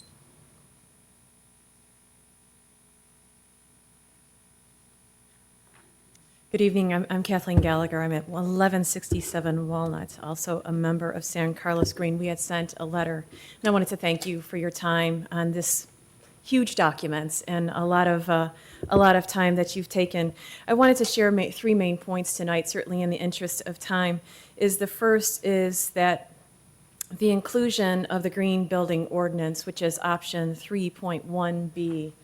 One of the issues is the perceived cost of the barriers is cost. And what I simply wanted to state tonight is a sustainable programs manager for 3 cities. I assist 3 cities with green building ordinances. I've developed their climate action plans. That I think that is very much a perceived barrier because costs, it is the highest, second highest in return that was identified in the climate action plan. This is the inclusion of the Green Building Ordinance 3.1B. In the documents that were provided, 42 cents for the Green Building Ordinance for a ton of greenhouse gas emissions in comparison to $59 per ton for greenhouse gas emissions. The programs that we've implemented, for example, in Burlingame, it was a voluntary program for, in Hillsborough, was a voluntary program for 12 months, then it went into mandatory. I think there's this myth of a county-wide ordinance that what they're looking for is consistency regionally, but every jurisdiction still adopts their own green building ordinance. I just wanted to set that out there. The green building ordinance can be funded by grants. I've written a grant and it was fully funded for a green building ordinance. Also, the consideration of a slight increase in the garbage franchise fees from the current 8% to possibly 10%. Other cities in the South Bayside Waste Management Authority have that. That would be a self-sustaining source of funds for green programs, whether it's the Green Building Ordinance or others. I think these options have not been fully analyzed, and I would perhaps recommend that council direct staff to more fully analyze some of those funding options. Ms. Gallagher. I'll close it up. Thank you. Green Building, the state code simply won't get us. Redwood City tonight is voting for a green building ordinance. It's the first reading of the ordinance. Their staff report, as well as City of San Mateo, has stated that the state code simply won't get us there. So I will stop there. I strongly urge the inclusion of green building ordinance in our vision for San Carlos. Thank you. Thank you, Ms. Gallagher.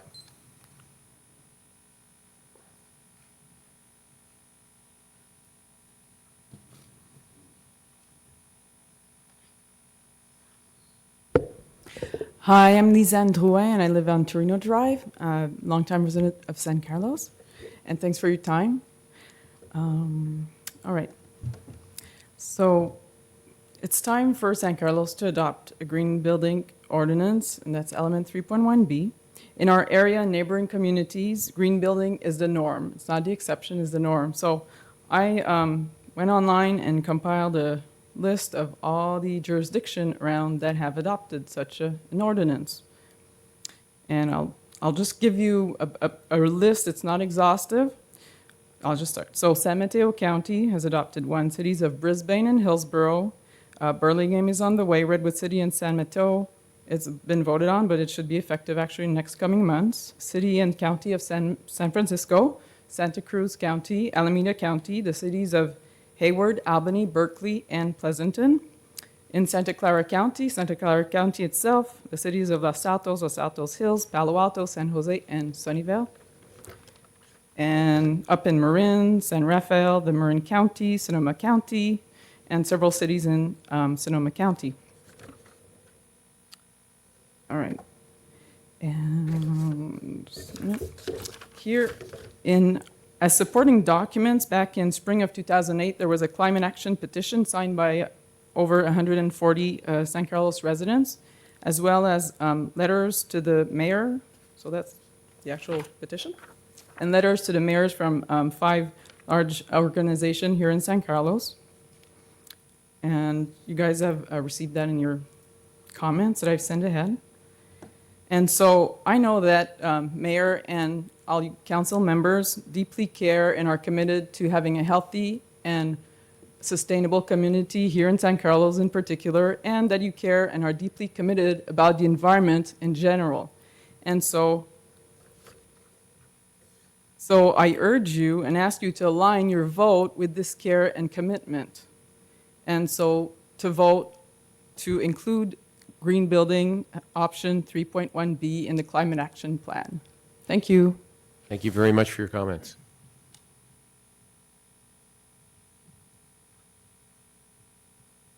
Thank you for the time tonight. My name is David Skoufis, and I live on Fairbanks Avenue. Somewhere in the Climate Action Plan, it stated that climate change represents a really urgent issue for all of us, as individuals, as a community, as a state and a nation, and around the world. And I agree with that very strongly, and I know that a lot of people in the city do. I think probably some of you on the council do as well. So I would really, as we begin to look at a forward-looking climate action plan that's looking to address some of these issues, for the city not to address commercial and residential buildings in terms of reduction of greenhouse gases, I think would really hamstring the value of the climate action plan. I think that if we take a look at this and say that if we include a green building ordinance in the climate action plan, it really does commits the city for looking at this in the future. You'll have flexibility on how the timing of this and the kind of green building ordinance that you're going to want to put in place. And I know that costs are an issue right now, but in putting this into the climate action plan, it does not commit the city to taking action on this right away. I have provided some materials for you ahead of time that looks at green building from the economic and the market perspective. And as you'll be able to see when you look at that, and I'm sure many of you are already aware, that the benefits that come from green building offset the cost to some extent. You have reduced emissions and water use that comes from it. You have higher occupancy rates. You have higher rents and sales prices for green buildings. And so in effect, the supply is greater than, the demand is greater than the supply. So I don't think that this is something that that businesses or individuals are saying they don't want. I think that on the contrary, they're saying they do want this. So again, I hope that in looking at this, you're looking ahead, and I urge the city to approve a green building ordinance language in the climate action plan. Thank you. Thank you for your comments.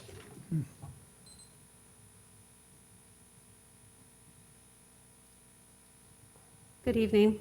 My name is Ann Iverson, and I am a Park and Rec Commissioner, but I am speaking on behalf of as a citizen and member of San Carlos Green.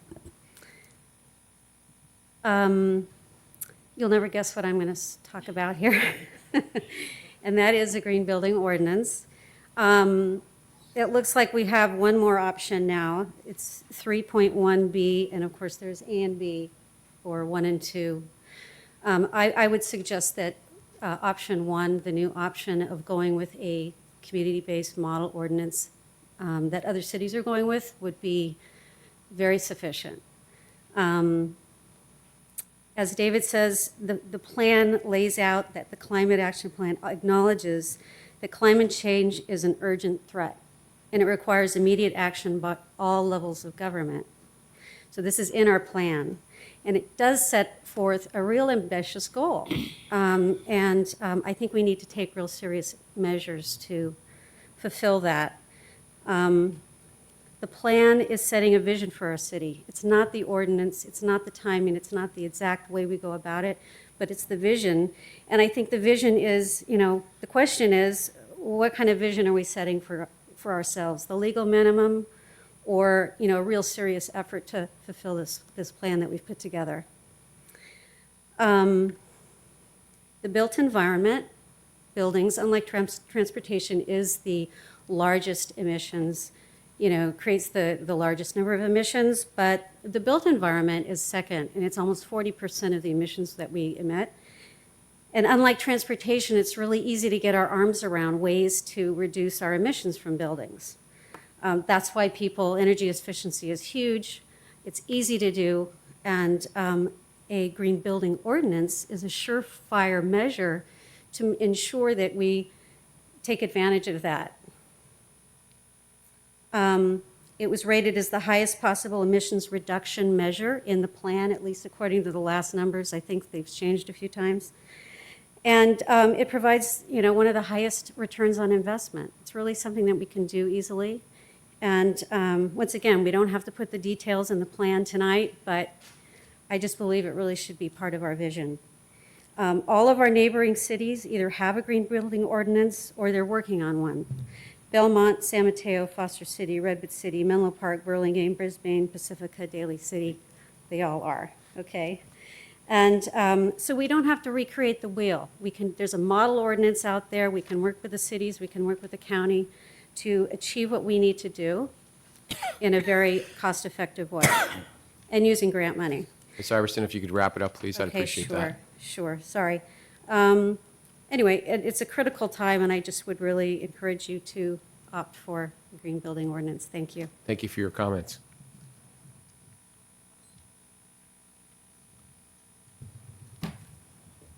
Bonnie McClure, San Carlos, also chair of the Loma Prieta Chapter Sierra Club.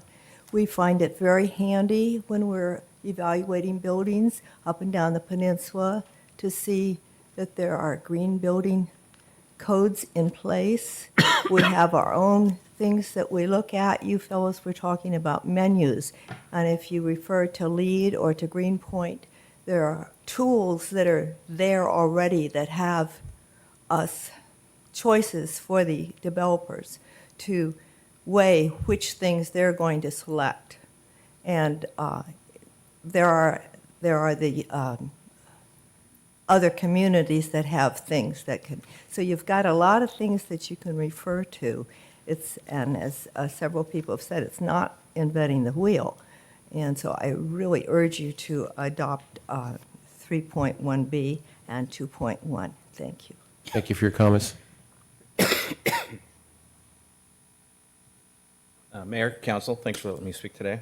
My name's John Sealing. I'm a resident of San Carlos since 1973. San Carlos, proud member of the San Carlos High School, class of 77. I have 3 kids, own a home, live and work here in San Carlos. I'm a real estate broker. I also have a designation that's a little offbeat. It's called Eco Broker. And I did that because I felt I needed to step up my game in advising my clients about the green choices they have in either remodeling their homes, building their homes, things like that. I offer these as context for why I'm in support of 3.1B's adoption.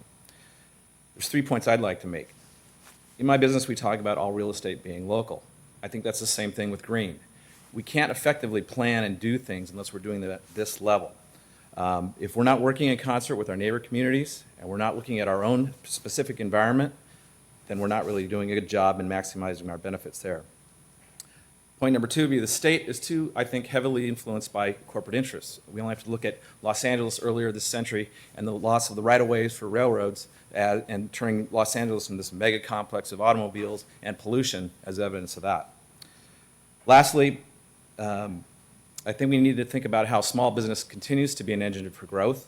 And if we're working and guiding developers, contractors, individuals, and providing a great format for green entrepreneurs, whether that's about the installation products they do, low VOC paints, supporting these local businesses to do these things, we're not really doing our jobs as shepherds of the economy as well locally. So in closing, I think the most important thing here we got to remember is San Carlos was part of the cradle of Silicon Valley's revolution. Names like Harris Farranon, G.T. Lenker, right here in this town. All right? We have an opportunity to do that here by adopting this resolution. Thank you very much.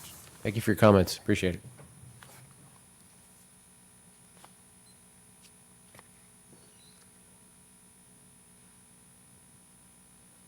Hi there. So I'm Julie Willard, and I live on Sylvan Drive. And I don't want to take a lot of time. Actually, I just want to sort of say that I very much support everything that everybody has said so far in terms of encouraging you to adopt 3.1B. And just reiterate a couple of things, that there are many, many community members who are not here tonight who are actually behind this, and the letters that we provided for you in 2008 from all of those various community groups. This is something that is really urgent, and it's not something that we can wait on. I also want to reiterate that the state alternative doesn't really meet our reduction targets, and that there are so many other plans out there that we can draw from already, that we would be able to come up with a San Carlos plan that both has the menu of options and is something that would meet the urgency of emissions reductions. San Carlos calls itself a green city, and I think in order for us to continue to call ourselves that, we really need to take a strong stand and adopt 3.1B, the Green Building Ordinance. Thank you. Thank you for your comments. Okay, as I said earlier, it's a little bit out of order. Normally, of course, we would go to an item and we'd vote on it, but we're not going to be doing that. Mr. Savay, we're moving on to the housing element. Yes, if you're ready to do that, we're ready. I'd like to ask Mark Sawicki to provide you with a brief overview. Good evening, Honorable Mayor and City Council. Mark Sawicki, Economic Development and Housing Manager.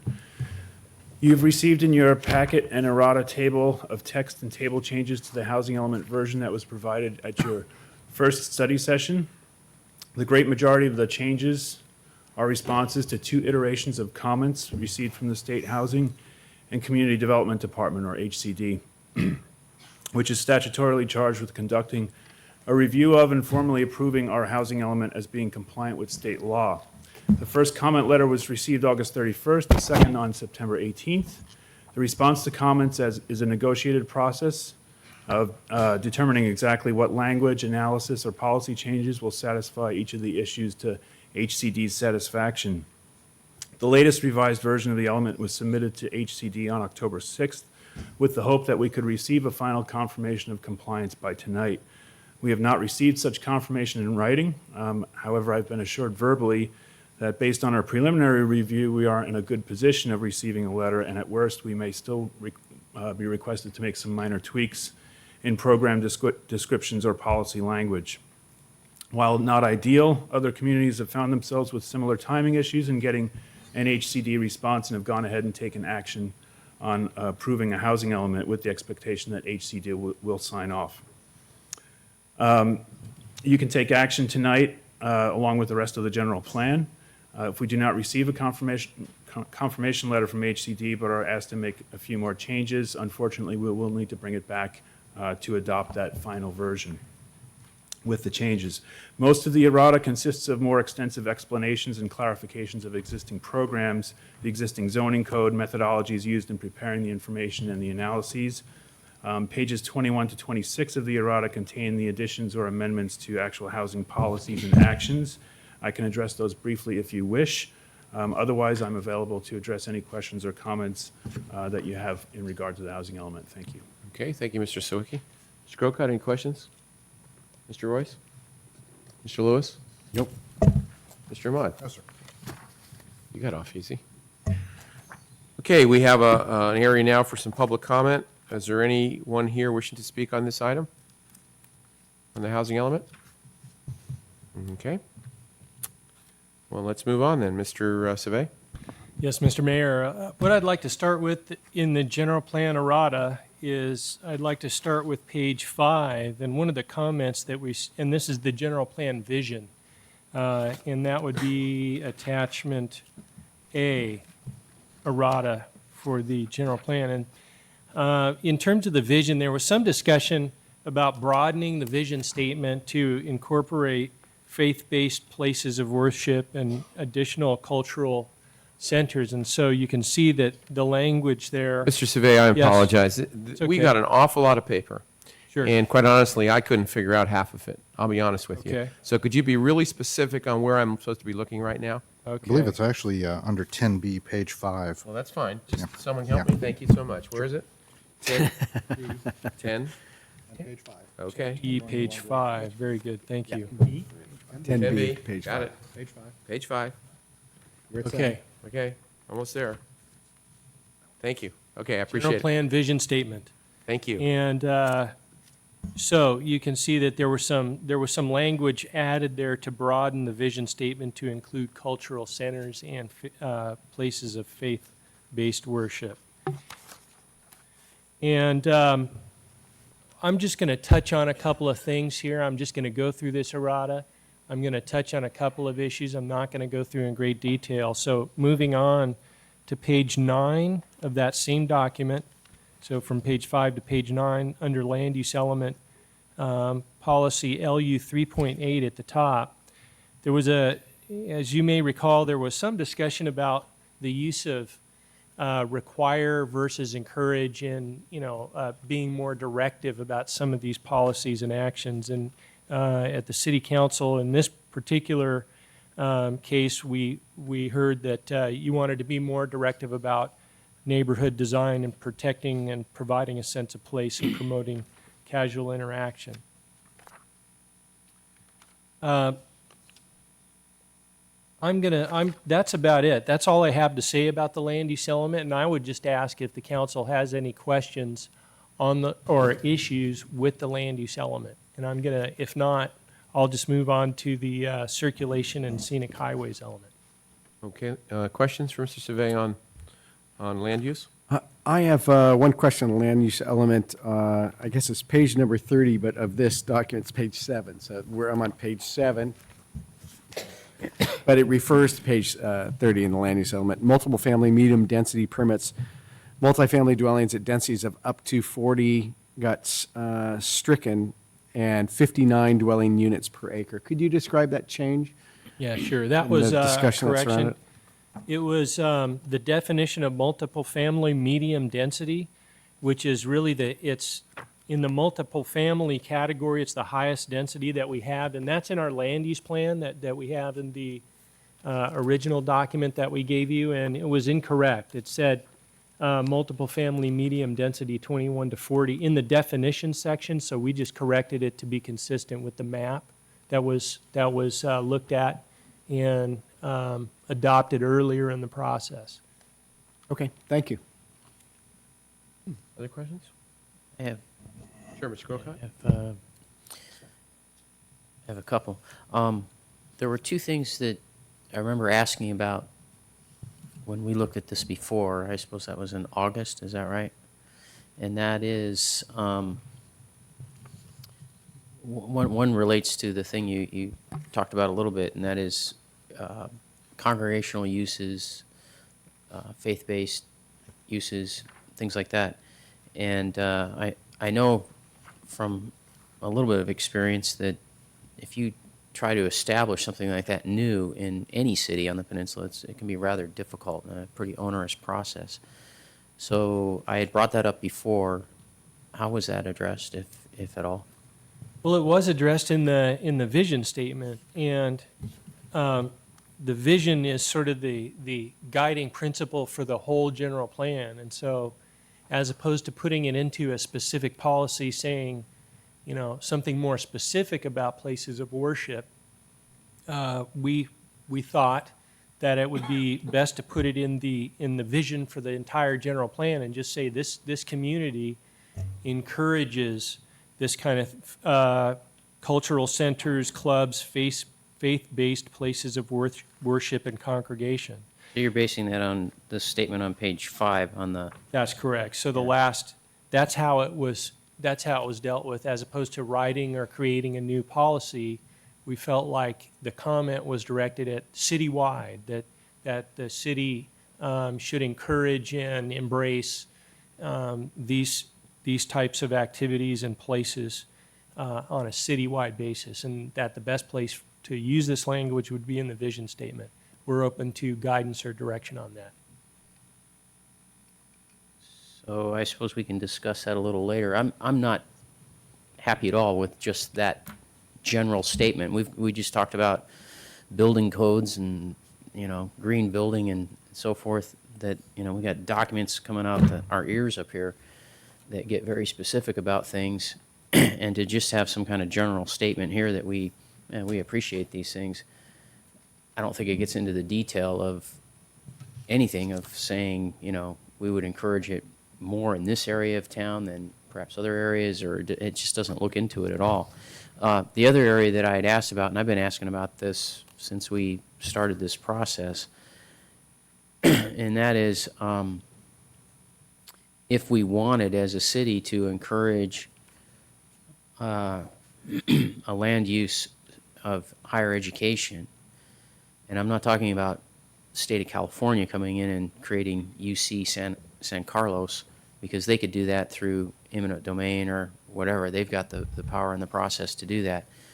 But what I'm talking about is if somebody wanted to do like let's say if Stanford wanted to do an extension campus in San Carlos, how would that happen? And I've been asking for that, like I said, ever since we started this process. I've never seen anything in this general plan land use element that addresses that issue at all.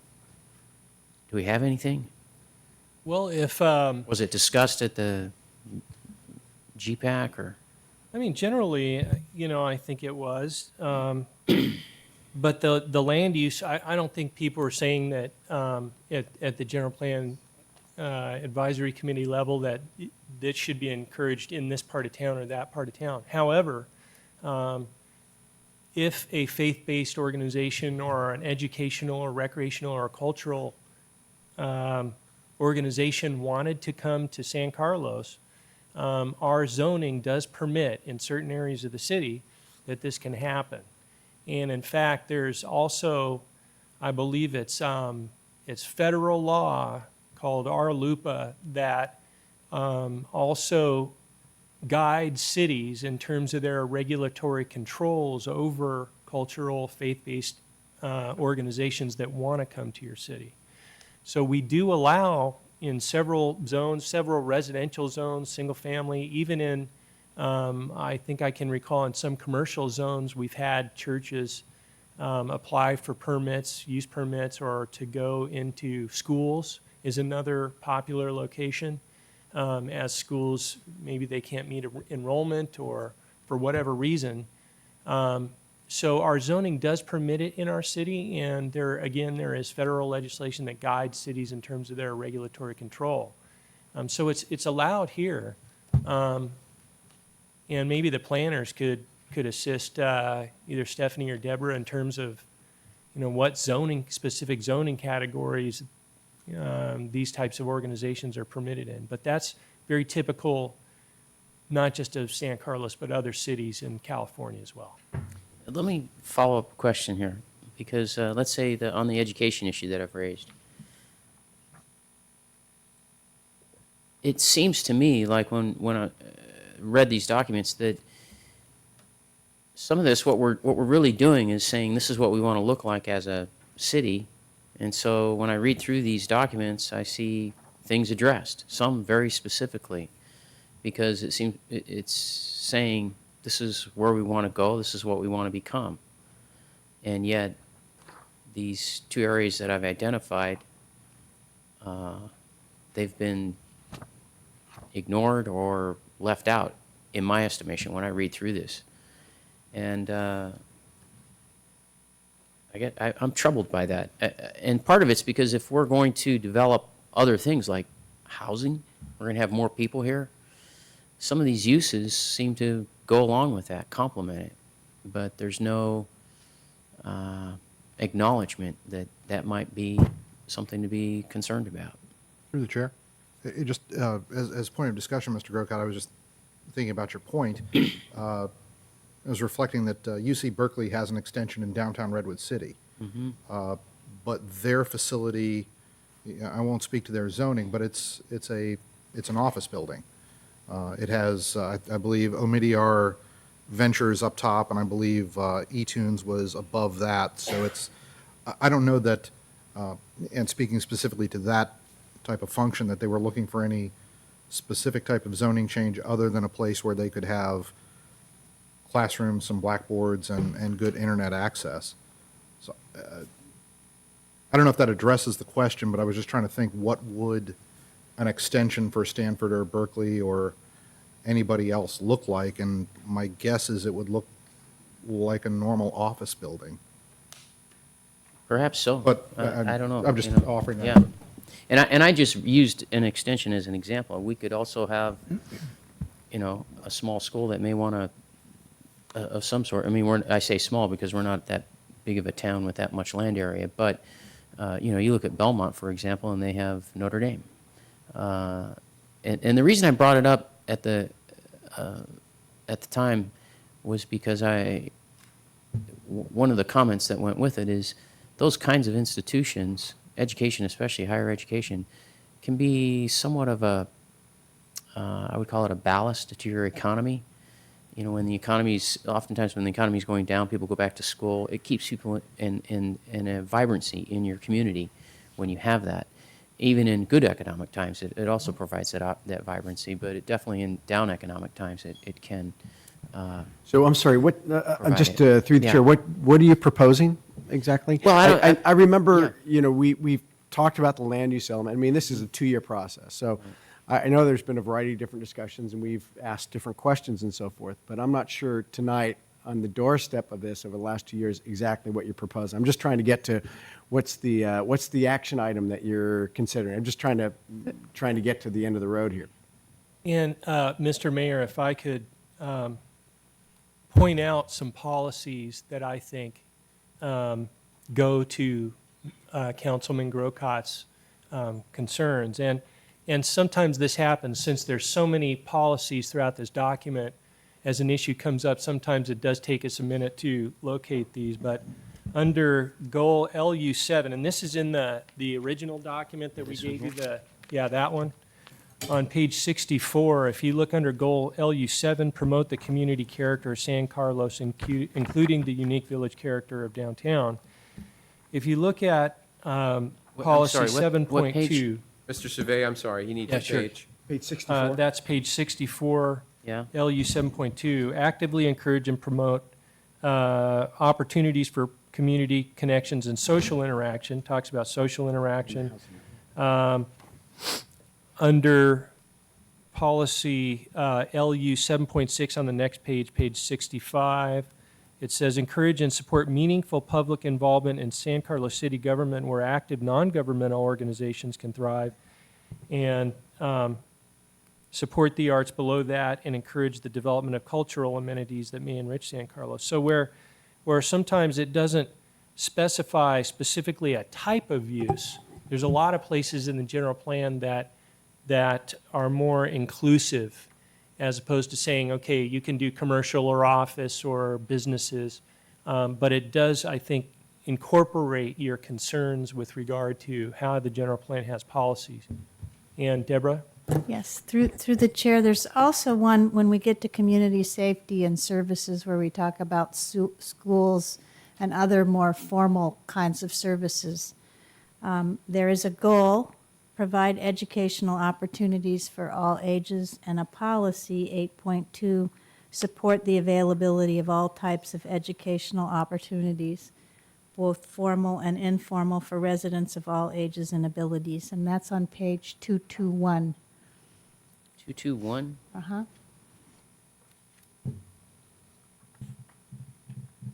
And don't get me wrong, I'm all for having the proposal and the discussion. I think these are good discussions for us to have. I guess I see the possibility for those things to exist and to be proposed, but just we certainly haven't had a granular discussion about what kind of a specific goal might be put in with regard to those two things. But I'm just trying to get around to it because we're, at the end of the 2-year process. Do we have the ability to still pursue something like that? I think we do.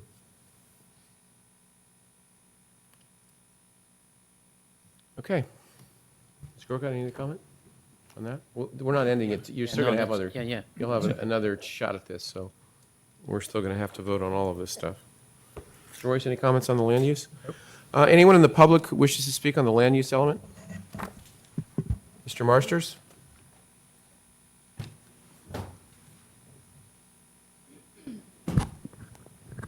My name is Scott Marsters, and the issue that I have or would like to talk about is under the general plan errata table, and it was page 7, and it's the LU 1.2,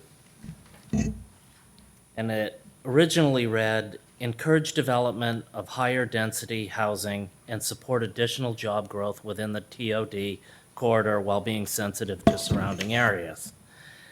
And that's sort of been changed to encourage maximum allowable housing density and support the additional job growth. And I have a real problem with pushing every developer to maximize the amount of housing and job growth that they can then provide. I can think of one situation right off the bat in our downtown. Do we really want, which is part of our TOD, the Laurel Street, when somebody comes to develop a property in that area along Laurel Street, do we want to push them to have the maximum allowable housing density in our downtown? Do we want 4- and 5-story buildings in our downtown? Or do we really want to just encourage them to have higher density housing? Not necessarily the maximum allowed, but just higher density. And so that's what I'd like you to consider. Thank you. Thank you, Mr. Marsters. Mr. Savay, could I ask a question? How do these, would you give me, I mean, I apologize. In a way, I'm going to be surprised if you can tell me, but how does all this happen? I mean, somebody came up with a great idea, or staff came up with this, or? In terms of the on any of language these, here? not just this specific one? City council. Or did we come Yeah. up with this great I idea? mean, there was a discussion about density at our last through the study session Okay. that we had. And if we believe that that's what we heard when we went back through the dialogue. So it was terms of from the- up here in the dais? That's what we understood it to be. Now, if there's if we got it wrong, Understand. then We can change it. we can change it. Okay, well, we'll take that under advisement for when we get to the voting on the, I guess, the housing element. Just for, again, I apologize, but there is a lot of paperwork here. What would that be under, A, B, C, or D, when we get to the 10? What are we voting? Is that going to be on B, the general plan? Is that going to be all-inclusive, all there? Yes, that's right. That would be Okay. the resolution for the Fine, general thank plan. you, I appreciate Right. that. Anyone else wishing to comment on the housing element? Sure, Mr. Hursford? I'm sorry, the land use, I apologize. Excuse me, Mr. Mayor? Sure. Could I just ask one follow-up question? 1 second, we'll get On the last point, Mr. Marster's point, is the maximum density that we're allowing for in the general plan use map, I'm looking on page 29 of the figure 3.2, is that 59 dwelling units per acre? Would that be the maximum in this case, the mixed use, medium, high density? It would vary, and the But I'm TOD sorry, area, yeah, that would be the maximum, the ultimate maximum for instance, mixed use, medium, high density, and multiple family medium density. But the other areas are only if it was one of those orange areas like mixed use, medium density, it would go to 50, for instance. I understand. We pulled down our highest density numbers to down to 59. That's Is that correct. It went from 80 to 59 maximum. And, Yes. and again, not agreeing or disagreeing with Mr. Marsters yet, given the discussion, but I think part of the council discussion that night had to do with lowering that higher density, and then maybe the interpretation, but is encouraging to the maximum, but lowering that outward threshold. That's Or upward threshold, our depending on how you recollection. look at it. Okay, thank you, Mr. Fay. Mr. Hirschberg, I'm sorry, go ahead. Thank you. Could I request that we have the general plan land use map shown again? I have some general questions about the general plan that were sent to you that wanted to follow up. Okay, great, thank you.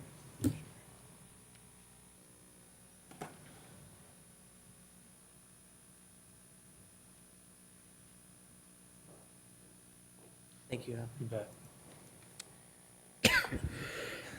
The little green corner up in the top right corner is our neighborhood, the Greater East San Carlos neighborhood. And, you hear us on a regular basis feeling like we feel overlooked. And we did comment on the general plan and the final EIR, and our comments were not responded to. We met with brought that up to the Planning Commission. We subsequently met with Mr. Savay and Ms. Nelson. We had a very good meeting with them, pointing out clarifications in the general plan, addressing some of our concerns and issues. They sent us a letter responding. We sent a letter back to you on the date that they had requested, which was October 5th. We still have some policy disagreements that we raised. And I'd like to go through those because they're of concern to the neighborhood. First of all, Mr. Hertzberg, you got about, I'll give you 3 minutes, but you read fast, or how's this going to go? We got the letter, we got the information. Yeah, I could do this quickly, but you do have a copy of our letter in front of you. I'm Okay. not trying to cut your time, but Okay. I don't want you to go on for 10 minutes. I'm No, I afraid we- won't. We I have won't. way too much to go here. No, I understand. Thank you. I appreciate Again, it. we're the only neighborhood on the east side, the only neighborhood association in the entire city, and the only neighborhood surrounded by industrial uses affected by this general plan update, just to point that out. We're in support of rezoning and looking at zoning around our neighborhood. We're really concerned with land use transitions. We had a situation a couple of years ago where a firewood business located right behind condos, which is a legal existing use, burst into flames. We have some industrial uses that, have legacy pollutants. We wonder if some of these uses might be the best uses located next to residential. So we look forward to working with the city on rezoning areas around our neighborhood. We raised the issue of parks on the east side, and in the general plan, there's discussion about the possibility of designated areas underserved, and you do not currently formally designate any areas underserved. And we do feel like we are an underserved neighborhood, particularly in northeast San Carlos. We're separated by a berm. We have a very difficult intersection at Holly and Old County Road. I've got 2 kids. I wouldn't send them to walk to Loriola Park. I'd be afraid they'd get hit by a car. Loriola Park has an outdated playground. Playground safety standards have changed. The community building needs to be upgraded. There's land use, land identified for acquisition in the city's 2008 Park Master Plan, which is referenced in this general plan. So we think that Loriola Park needs some updating, and we also think that there's some need for some park uses. For example, if that firewood business went away, that might be an opportunity. There was discussion, so we'd like you to prioritize our neighborhood as an underserved community. You identified in your park master plan a number of potential park uses. We'd like you to place some of those uses, consider those in our neighborhood, particularly northeast San Carlos, north of Holly, east of Old County Road. There's discussion in our letter about a park impact fee. Mr. Hertzberg, I'm going to have to ask you to wrap this up here in the next 15, 20 seconds, okay? Okay. Thank you. We'd like to see a nexus between impacts on the east side and benefits on the east side. This was discussed at the GPAC. It was not included. We discussed it with Ms. Nelson, identified several other cities that are doing this, and Palo Alto has adopted a park impact fee. So is Redwood City right now. We also identified the issue of gateways, and I wanted to remind you that Old County Road and Industrial off of Harbor are our gateways on the east side for residents and businesses, and these areas need beautification and improved signage. And lastly, there have been multiple attempts by East Side residents to try and apply for the Planning Commission and the Traffic and Transportation Commission, which have not been approved, and are of concern to our neighborhood that as all these East Side land use improvements happen, which will have impacts, that there's not a voice at the table, a reasonable voice, just to raise the issues of concern from folks who are living 24/7 with some of these land uses which affect us. You discussed In-N-Out Burger. Well, if you're a neighbor living adjacent to that, you might have some concerns that you'd like to see addressed. So I know you have a public process, but we also think it's important that the east side be recognized as an important voice as this general plan moves to be implemented. I appreciate your responses. Thank you. Thank you for your comments, sir. Okay, anyone else with comments on the land use? Dimitri Vandelos, spoke earlier. I wanted to go on record supporting Mr. Hertzberg's comments. I'm not going to reiterate the points that he made. I just wanted to make sure that the council was aware of the fact that Mr. Hertzberg's comments reflected more than one individual. It's reflecting the community there. And I would hope that you would take that under consideration and give it the weight that it deserves. Thank you for your comments, sir. Through the chair. Yes, sir. Just a quick question for staff. It relates to what was just spoken about, and that is regarding the East Side specific plan, because I know we didn't we truncate that process or stop it or something when we were dealing with the hospital. Are we where does that sit? I guess now we are at general plan. Are we going to go back to the East Side specific plan shortly? Well, there was an original East Side specific plan that was adopted in the early 90s, and so that is legally in place. And then there was as you're talking about, I think, is a draft that was done in 2003, which was never adopted. So legally, the old one's in place, but there was one that a community advisory group was involved in for quite some time, put a lot of work into. So what the General Plan Advisory Committee did is they established a land use subcommittee that was made up of selected people from the General Plan Advisory Committee. They went through the East Side specific plan, the old one, and also the draft, and looked at every single policy in both of those documents and discussed them, and then made recommendations on which policies they believed should be included in the general plan from those two documents, and made recommendations to the entire GPAC. And same thing with the West Side specific plan. So they went through, they made recommendations. The General Plan Advisory Committee considered all the policies of both the draft and the originally adopted East Side specific plan and the West Side specific plan. And there were literally maybe 100 policies and and they went through it, spent hours going through them. So the policies that the General Plan Advisory Committee felt should be included in this general plan based on the direction of this general plan have been included in this general plan. So specific policies have been taken and placed here throughout the document, and it would replace the draft East Side specific plan and also the old East Side specific plan. Okay. For now, yeah. Okay, great. Thanks. Anyone else, Mr. Newsom, want to speak on the land use one, please? Thomas Knudsen, 883 East San Carlos. I just wanted to reiterate Mr. Marster's points. By recollection, we actually spent a considerable amount of time on the language of whether or not we want to encourage developers to do max build-outs. And we came to the conclusion that that's probably something that developers are going to want to do anyways. And so I'm encouraging you to consider not using that specific language and instead consider that the language of promoting San Carlos's village character as being the foremost priority of new development. Thank you. Thank you. Okay, anyone else on land use? Okay, Mr. Savay.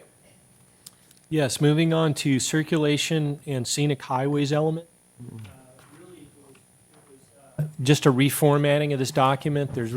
I'm not going to point out any specific policies unless the council wants to discuss anything.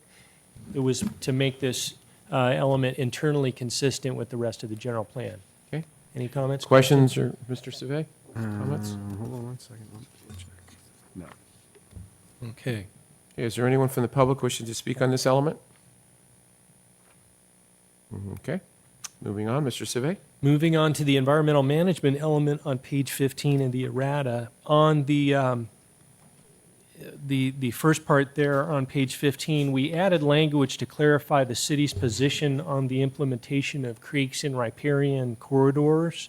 And there was a good deal of discussion. There was talk about being more clear about the city's language. So or position. So we did clarify, we took some of this language from the ordinance that was developed and also from former study group.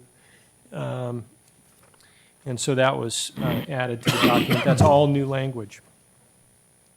Now I'm going to move on to policy EM 4.7 on page 16, so the next page at the bottom of the page.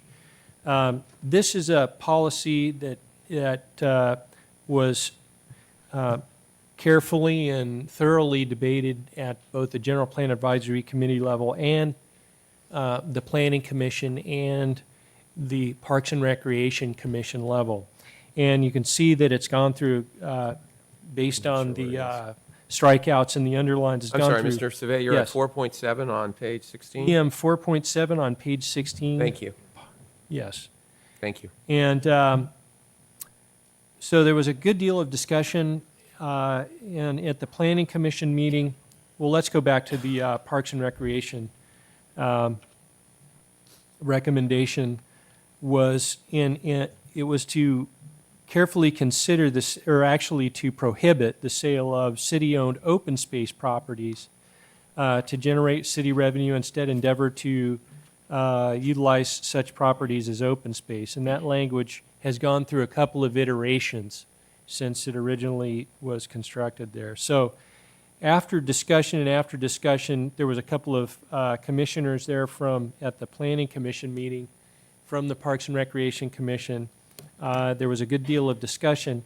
And the concern here, I think, generally is that there be a high bar to set if the city was to sell open space property for any other purpose, for any purpose whatsoever, there should be a very high bar for the city to cross, and not make it just a general plan amendment, which is another very public process that you would have to do anyway. So after some deliberation, the Planning Commission decided to go, instead of carefully consider, which gives the city more flexibility and future councils more flexibility in what to do if you decided to do something with open space property. The Planning Commission wanted to go ahead and say, okay, prohibit the sale of city-owned open space properties. City open space properties, not all properties, but city open space properties. And so that's how the language is now. That's what the Planning Commission is recommending. Any discussion of that policy? Well, yeah, I think there will be, but I was going to go through all the... Sure. When we get to that one.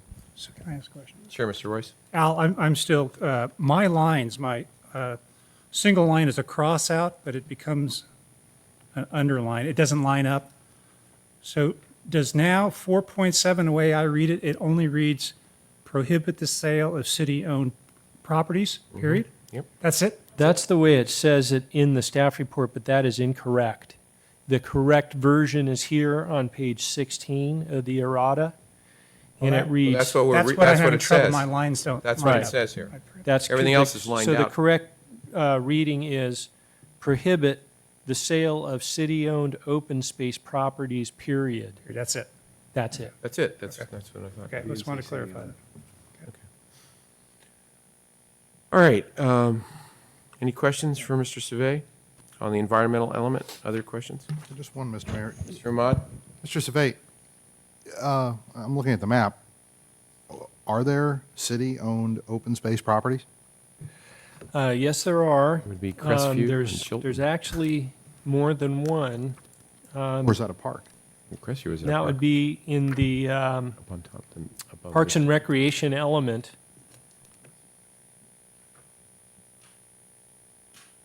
What was the page? 163. Page 163 of this document, of the original plan.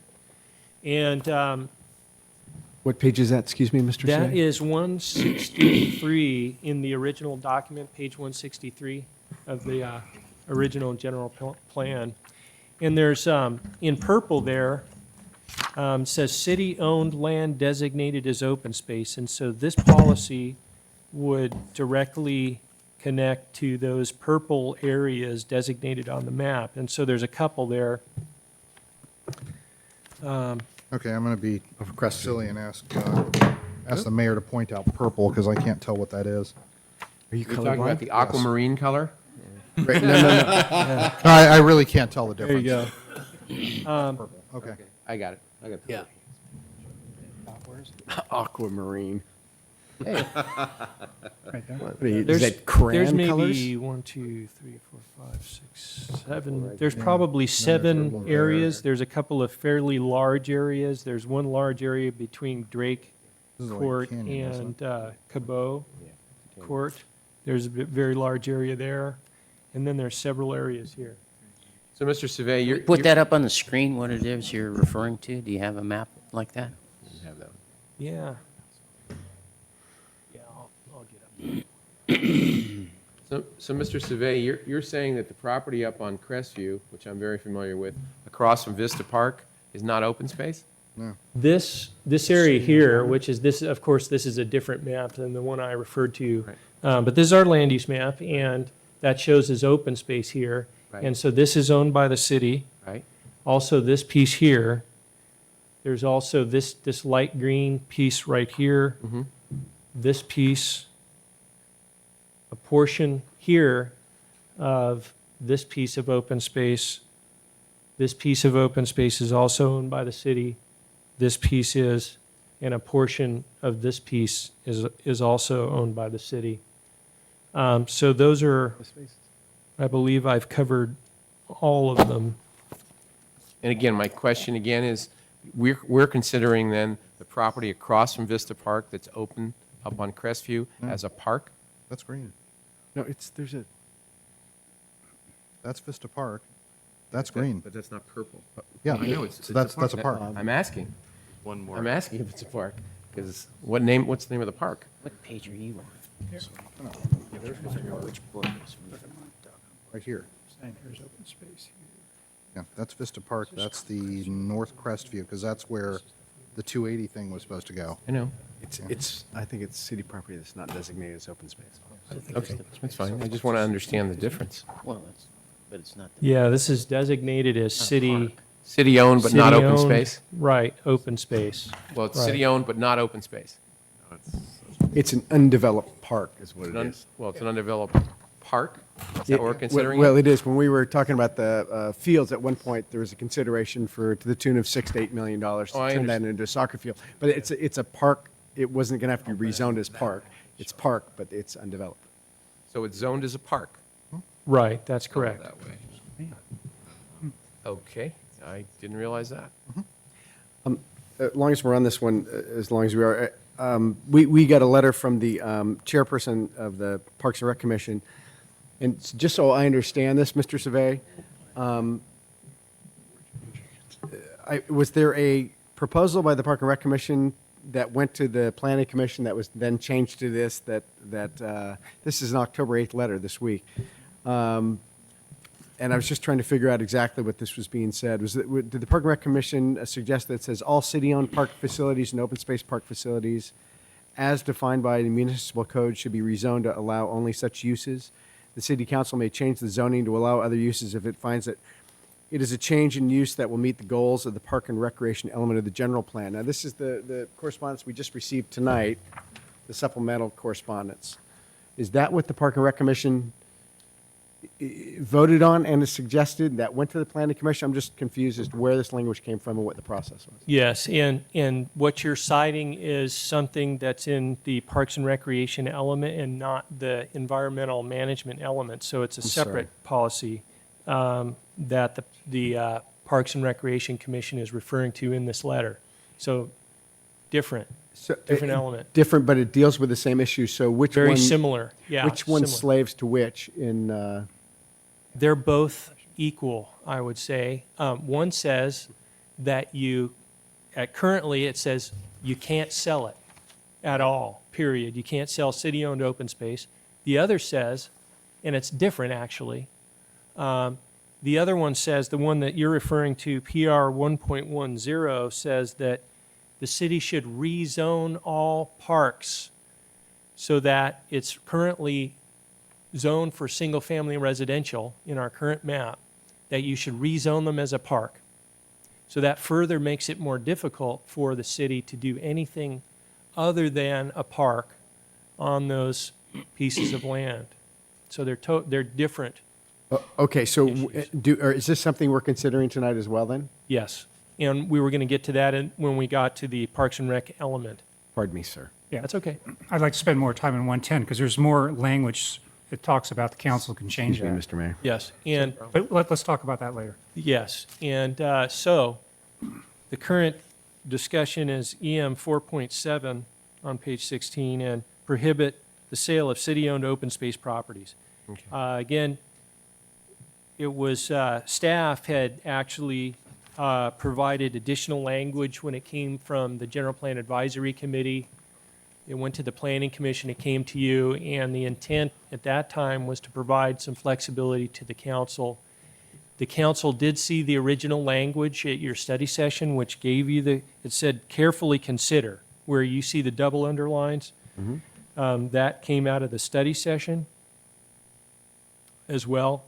And again, the Planning Commission has rewritten this and is recommending this current language. All right. Is there anyone from the public wishing to speak on the environmental management section? I'm sorry, Mr. Lewis? I had not to that same issue.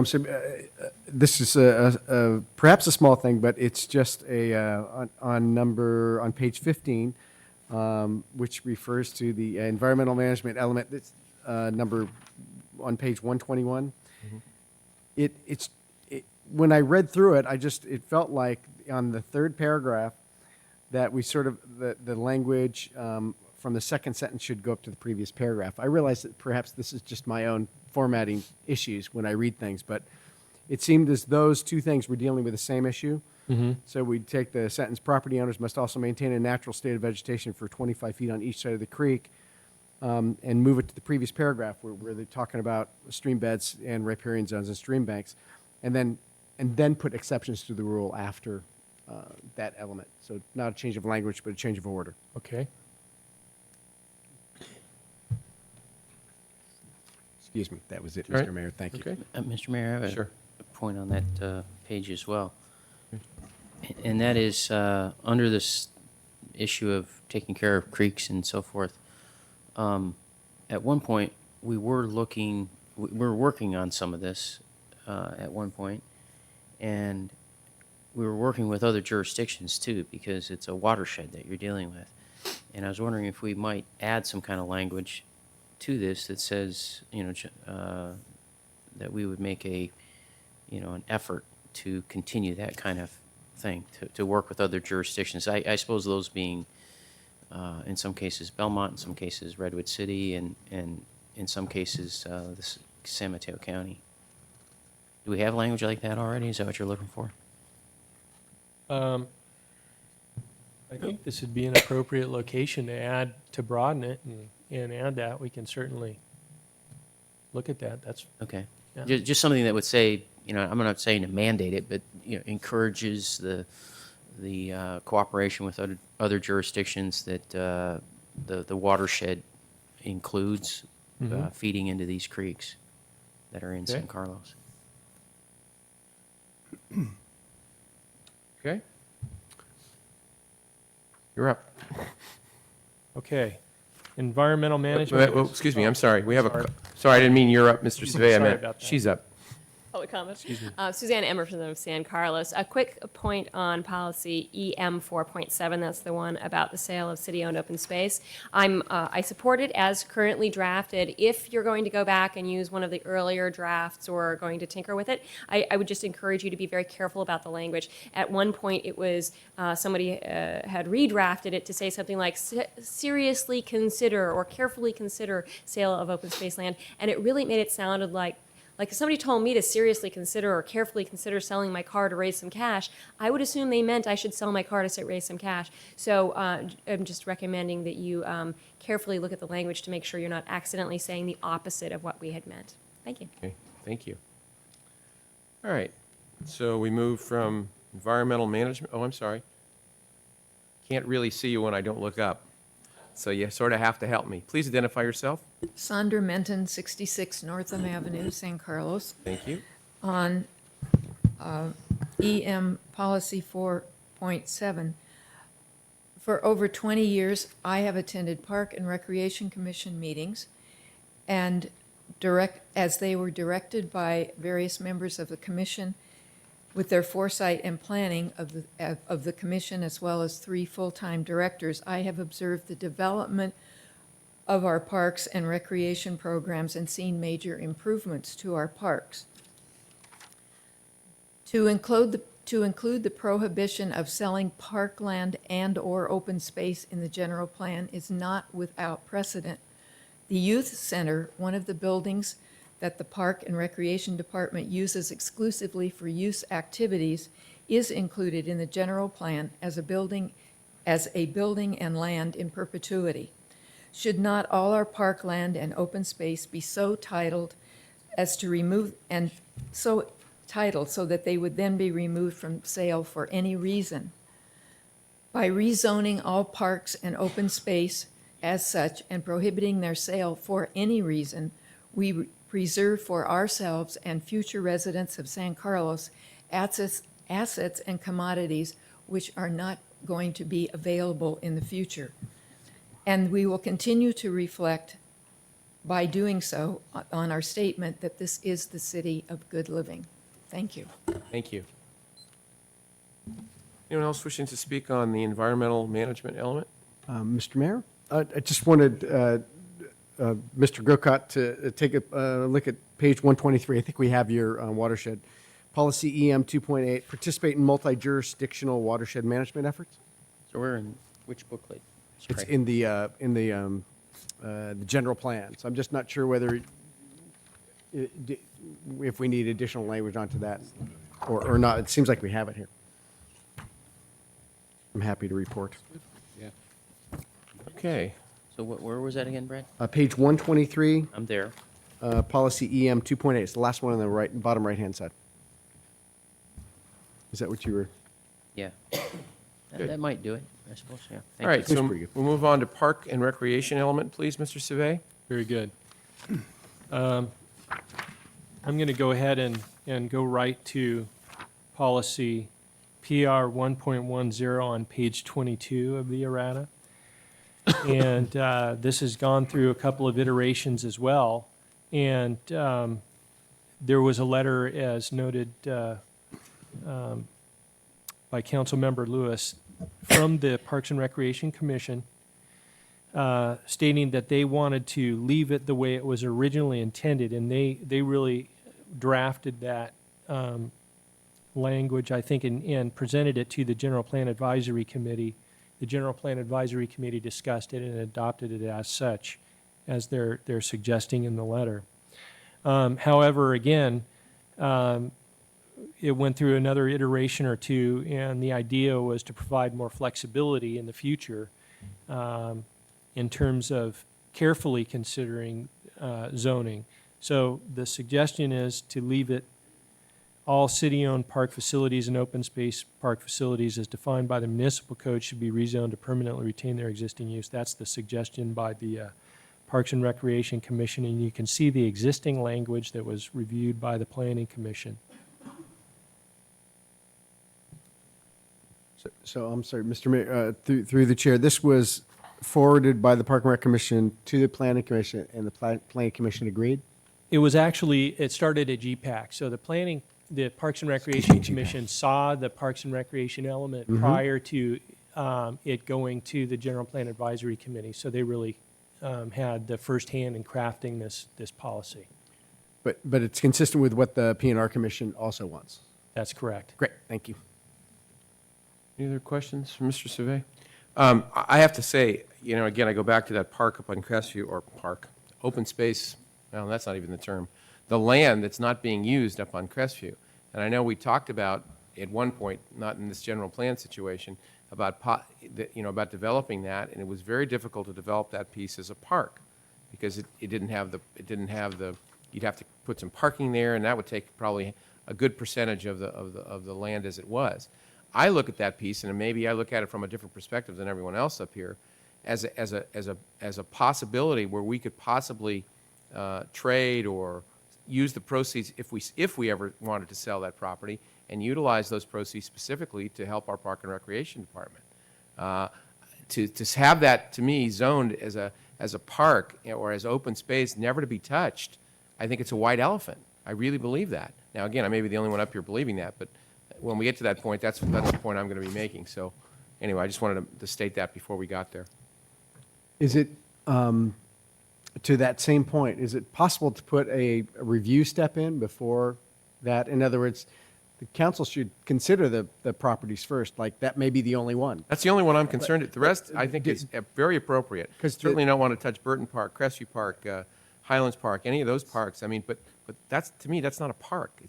It's city-owned land. I guess the other thing, so council could have a review of them, when you look at all these, I would guess, there's little open space pieces, in this case, we had trouble to find exactly what that was called before we implemented this policy.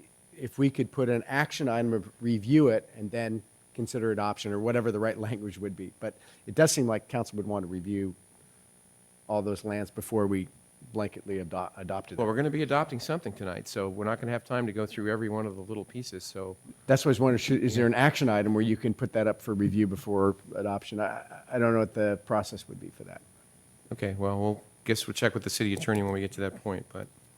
Mr. Mayor? Yes.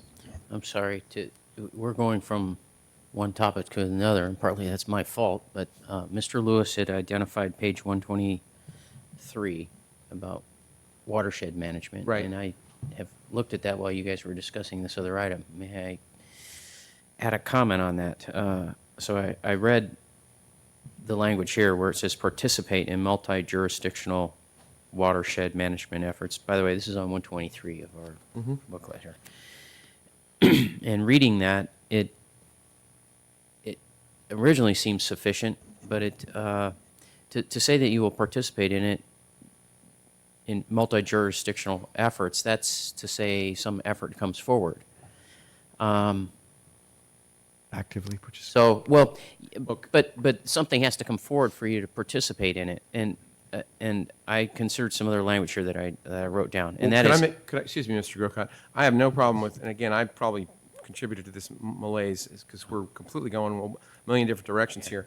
We're going to come back to every one of these, and with all I'm taking notes, and I'm sure you are too, and discuss every one of these things as we go through. I'm trying to get through all of it once, get all the public comment, and then go back. We're going to go through each one and discuss each section. And any adjustments or amendments, that's when I'd really appreciate that we do that wordsmithing or that changing. Sounds good. Okay? So I wish I had hold more- that thought. wish We've I had got the more page. tabs up here. We've got the spot.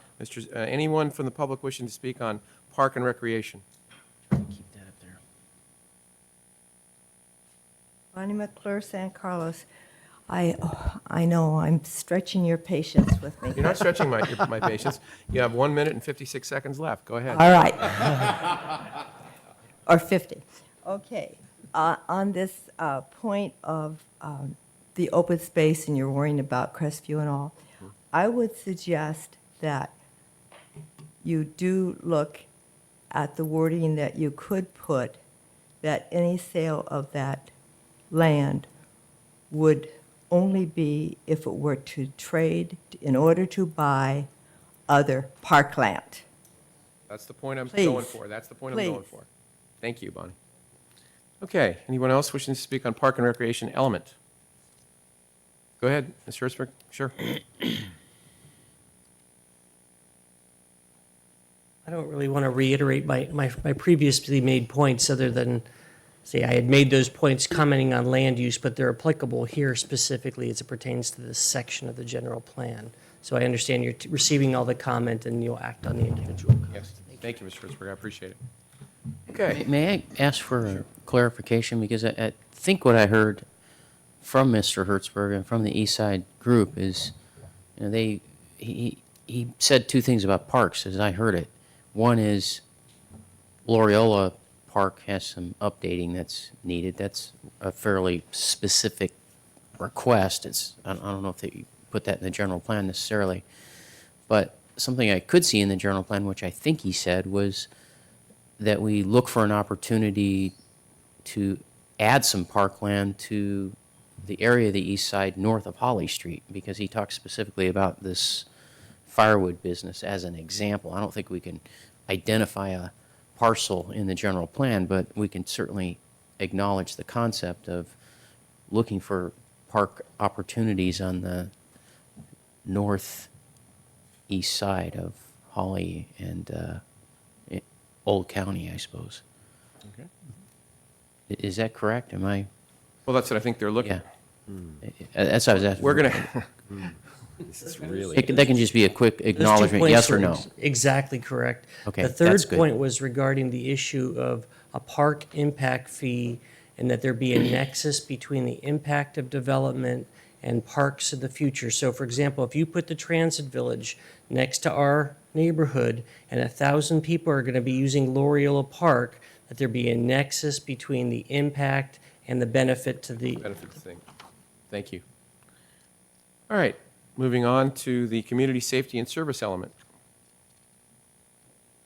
Safety and services element, rather. And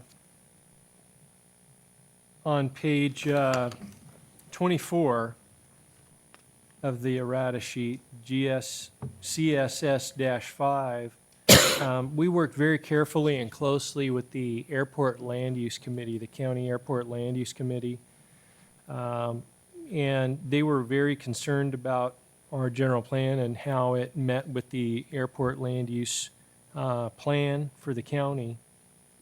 And so, as you can see, there's a fair amount of language here that's double underlined that was added, working with the Airport Land Use Committee, and that was also reviewed by their board and CCAG. And this is what we felt was a fair and equitable agreement in terms of what we would do and what they would do. And there are some California Public Utilities Code sections that we have to abide by as well for new development, things like that, in their operations. So I wanted to point that out.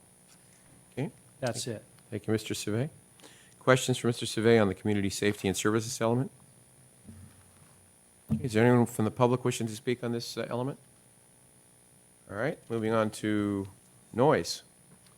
Under noise, again, the airport being a noise generator has been of some concern, a lot of discussion about that at the GPAC level.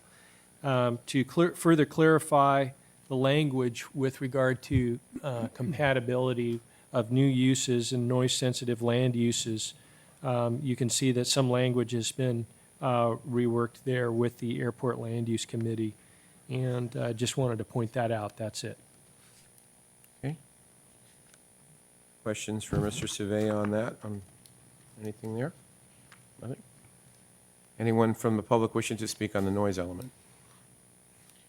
Okay, it looks like, is that the last part? That's it.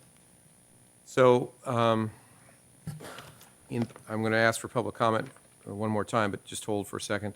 And then after we do that, we would close the public comment and then consider the motions according to the agenda then. Is that correct? Yes. All right, thank you, Mr. Savay. So this is your last chance. Anyone wishing to speak? I have a couple of speaker slips here, folks that haven't spoken. If they'd like to speak on anything on any of these elements. Because we're going to then go to the motions and, well, we'll probably still have public hearing because Mr. Rubens will tell me that it is a public hearing. So this is a difficult one. Well, you can I vote want to close.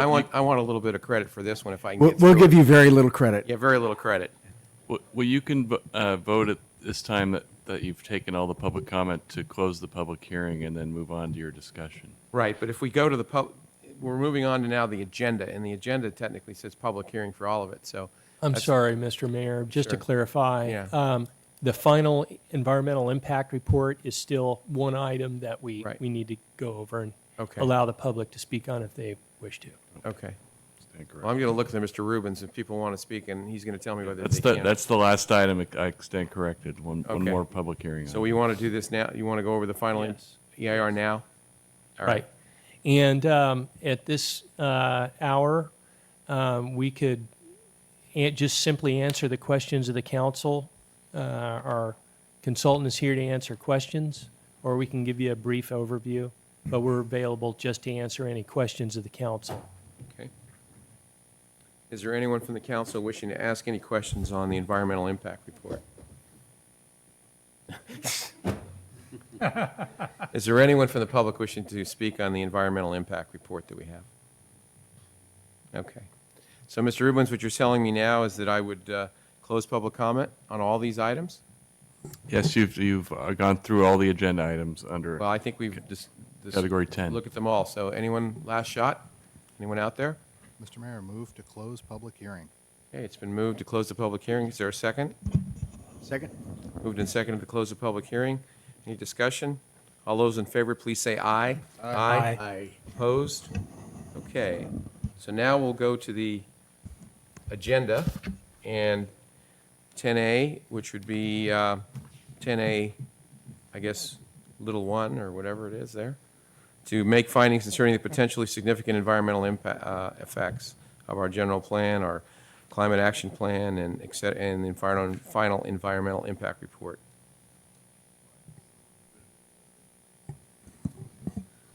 So are there any questions for Mr.? Go ahead. Somebody wants to say something over there, I know. Through the so. chair, may I ask Sure. a question of the city attorney? Sure, Ms. Because Nelson, the- why don't you? You haven't talked in a Thank while. you, Good. Thank you, Deborah Nelson.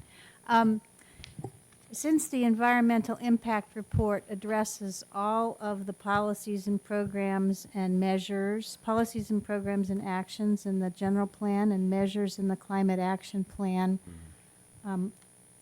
I would think we need discussion of any changes you want to make to those documents before you then certify the EIR. But I want to clarify that with the city attorney.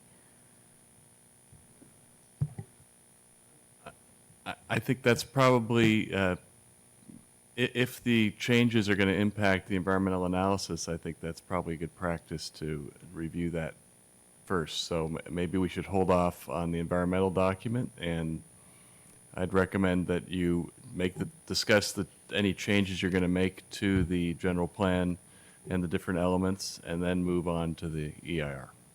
Okay. All right. So we'll sort of move to B then, which would be adopt the San Carlos 2030 general plan. And we have a number of items that we, I think, took notes on in various sections. So, gentlemen? So the climate action plan then is separate from the general plan? Okay. Yes. Where did the green building code fit in? That's under climate action. Climate action. So now we're talking about the general plan, where I think would have land use, would have the open space items, all those elements we just talked about. So, yeah, I think we were talking about land use element 1.2. Yeah, that's one of them. I just wanted to make sure, let me get over to that. Let me just go by page. Yeah. Well, we got 1,000 pages here. We could be here for the council. In that order. This was the language on encouraging. Can you give us a? I'm sorry, as I'm we- on the Page general 7. plan errata table, page number 7. It was the discussion about encouraged development of higher density was stricken, and instead language put in says maximum allowable housing density. So I guess my 2 cents would be we would go back to the language of encouraged development of higher density as opposed to encouraging maximum allowable. Mr. Mayor, I'd concur with that. I would concur with that. I would also. Mr. Crocott? So you want to encourage, I'm sorry, I didn't hear. Sure, he wants us to just say encourage development of higher density, eliminating maximum allowable and eliminating that second density word. In other words, go back to where we were to begin with. Just revert to the previous language. Did we, Myself, I'm not happy with either one because I think, as somebody said, developers are always going to push for higher density, maximum density, whatever. I think, I don't know. It still needs to go. Mr. Rubens, how do we, do we make a separate motion on these things? I don't like either one. I You just- could do basically a poll on each individual item and Which and we make just a did a by poll. motion. Yeah. I apologize. I was speaking when you were. You could do a poll of the members Which and we did. make a motion on that particular change. What So a language do you motion want to is- do? Again, to make a motion on each item. Yes. Okay, fine. I would make a motion to change the language of policy LU 1.2 as proposed in the general plan errata table to revert back to the language that says encourage development of higher density Housing.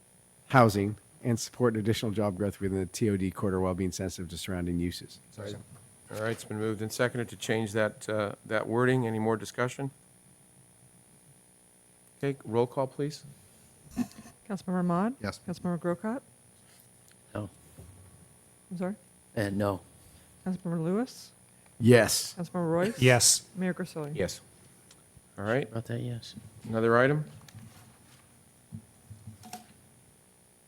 Mr. Mayor, just a point of clarification, if we don't bring up an element, are we assuming that we're absorbing the, okay, thank you, I'm seeing the nods.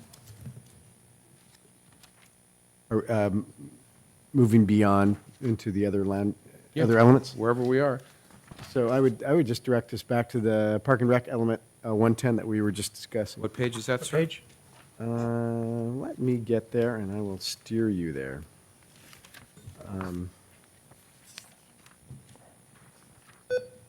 It is page 22 of the general plan errata table. Tell you what, before you do that, could I Yes. bounce you to page 15 for the edit that you actually did? Sure. On I forget. number 6, environmental management element. Yes. You, Mr. Mayor, I'll go ahead and make it as a motion. This is on page 15 wants to just regarding page 121. So the second sentence of the third paragraph, property owners must also maintain a natural state of vegetation for 25 feet on each side of the creek, should be moved to the end of the second paragraph. Thank you. And I So- made that as a motion. Yeah, so through the chair, can I add a comment on that? So current policy, 'cause I live on a creek, and my neighbors do, is there's an ordinance that any building, any structures have to be built within 25 feet of the creek. So I need some clarification on this. So if we're now saying 25 feet on either side of the creek, the other side of the creek is not an issue, but people's yards are sometimes 40 or 50 feet or even 35 feet. To maintain natural state, I mean, people use their yards, they have not permanent structures that would go through our building department, but they have play structures, they have picnic tables that would have some impact on whatever current vegetation. So does it restrict, how does it restrict?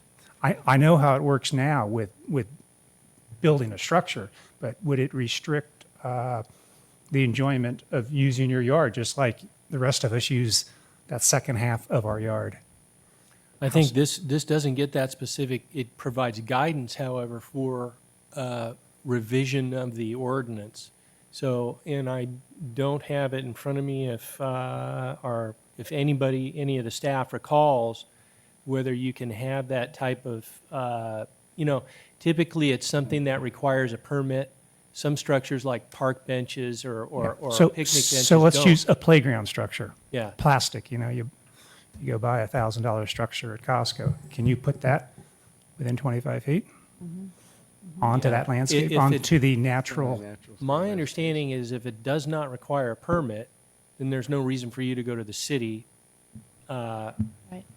However, there may be some code enforcement action if you do. And Chris, do you have anything to add? No? The language of the ordinance, and Stephanie may be able to help me on this, is that if it requires a development permit, then it's impacted by the 25-foot setback. If it does not require a development permit, it is out of those crosshairs. Okay. And typically, that's a structure of about 120 square feet. Anything less than 120 square feet doesn't require a permit. Is that correct, That Chris? plus the code now does not address, or actually specifically addresses play structures as not requiring a permit. Okay. Well, I just Answer your came up with an example. Well, but I just want to say, I mean, this seems inconsistent then. I mean, what this specifically says, the sentence is, property owners must also maintain a natural state of vegetation for 25 feet on each side of the creek. last time I looked, a plastic play structure is not a natural state of vegetation, although it might be sold as such. You know what I mean? It very much does not say that, and it's a riparian corridor element, which my guess is a part of the watershed management, best practices. So it does seem inconsistent. Well, this, if I'm, It doesn't say, permitted use only. It says natural state of vegetation. if I may, I think even the natural state of vegetation gets a little constrictive because, if you currently have grass, sort of a lawn area that goes down almost to the creek bank, you might be out of compliance. Well, and again, I'm not necessarily saying we're having a discussion for or against this. I guess what I'm saying is it feels like there's some inconsistency in the language of the environmental management element and perhaps what the city code is. Yeah, it's a And- matter of practice. And so the practice is if you don't come to the city for a permit because it doesn't require one, we consider that natural state of vegetation. So that's the current city practice. And so if the council thinks that that is an inappropriate practice and wants to go a different direction, that's what we need the guidance here. Yeah, so I still have a problem. I guess I really get into protecting the people's property. We need to do the right things for the creek. We don't want to be building mother-in-law units or hard structures next to the creek within 25 feet. That's the protection of the creek. But people do store and do plant grass and do, they use it as their yard. It's like I said, it's like the second half of most of your yards. That really can be restrictive. No, I completely get your point. I'm just trying to make this as how do we- a policy document. I think that we should strike this sentence. Not that I don't agree with the intent of it, but I think it needs to be stricken because it doesn't reflect what we're enforcing, really. Because we're not enforcing natural state of vegetation for 25 feet. And what you're suggesting, maybe we grandfather a certain thing, but in an ongoing watershed development, maybe we want to bring this policy in for future, development or something, but it certainly is inconsistent. So I would move that we strike that sentence. So the second part of that third paragraph. The sentence, property owners The must one he wanted also to move, maintain a yeah. natural The state one of he wanted to vegetation for move. 25 feet on each Move side it of all the the creek. way out. That Move we it a just little strike farther. that Moving sentence. it Keep moving it. till it's off the page. Let's move it and then strike it. Yeah. Okay. So anyway, I would amend the motion to say, to strike that sentence. Second. Okay, Hey, can I bring up one other item? Sure. Both at the same time? And maybe this is just clarification from Robert. On the second paragraph, I'm a firm believer of everything we're saying to retain the natural condition. This deals more with the stream bed, the banks, and what's done. I know some of our flooding issues and blockages, though, occur when palm trees and certain there's trees that start growing almost in the middle of the creek, and we try to encourage the owner to kind of remove this. So I want to make sure that we still have a process to allowing a flow of the creek to avoid flooding natural and not blockage. So is this restrict that at all or not? Can we still provide that approval for them to do that type of exceptional removals? I'm also concerned about the specificity of this paragraph, and that some activities that the city undertakes could be precluded by this. I mean, we sometimes have to restore a riprap structure. We have a creek bank restoration project down on Pulgas Creek right now, where it involves a slight amount of fill. It's like 37 yards. So I am also concerned about this. Yeah. It seemed, I'm not sure I think that the goal of this is to make us look at our policies, and this seems to me goes to a little bit too far, like the previous one that was stricken. So Would you like to amend the motion further? Yeah, but I don't know what to amend it to. you can Maybe take it would out. this just take it out? We could add it later. Or, Greg, Al, what do you recommend? Yeah. There's some questions here At this overall. point, yeah, it's pretty considerable question, so taking it out would be the best policy at this time. We could always go back and revisit it at a later time. Take that wish, the second Second paragraph. So can I make an amended motion then? to basically do the first, which was strike that second sentence of the third paragraph, and, well, we could remove the whole thing, or just that paragraph. The second paragraph. And secondly, remove the second paragraph. Should we, I'm not sure we should just strike it, but we could tone it down some. Just, that these things should be instead of must be preserved. Filling, grading, excavating. Well, why don't we do this? We've got to. There was a motion, I'll second.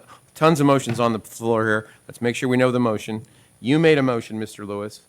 Isn't it Mr. Lewis's decision to amend his motion, or someone can come up with another motion and then we go to his first? There was an amended. I got it. another I'm just amendment looking to the city proposed. attorney to do this right. There was another amendment proposed by. Okay, so we'll go Councilmember Mr. Royce. Royce's motion first. We need a second for Mr. Royce's motion. What's his motion? Okay, say it again. Motion is to strike the second sentence in the third paragraph. I'll second And that. to strike which is what the first motion was, and to strike the second paragraph totally. Okay, that's the motion. Mr. Ahmad? Seconded. Seconded? Okay. Discussion on that motion?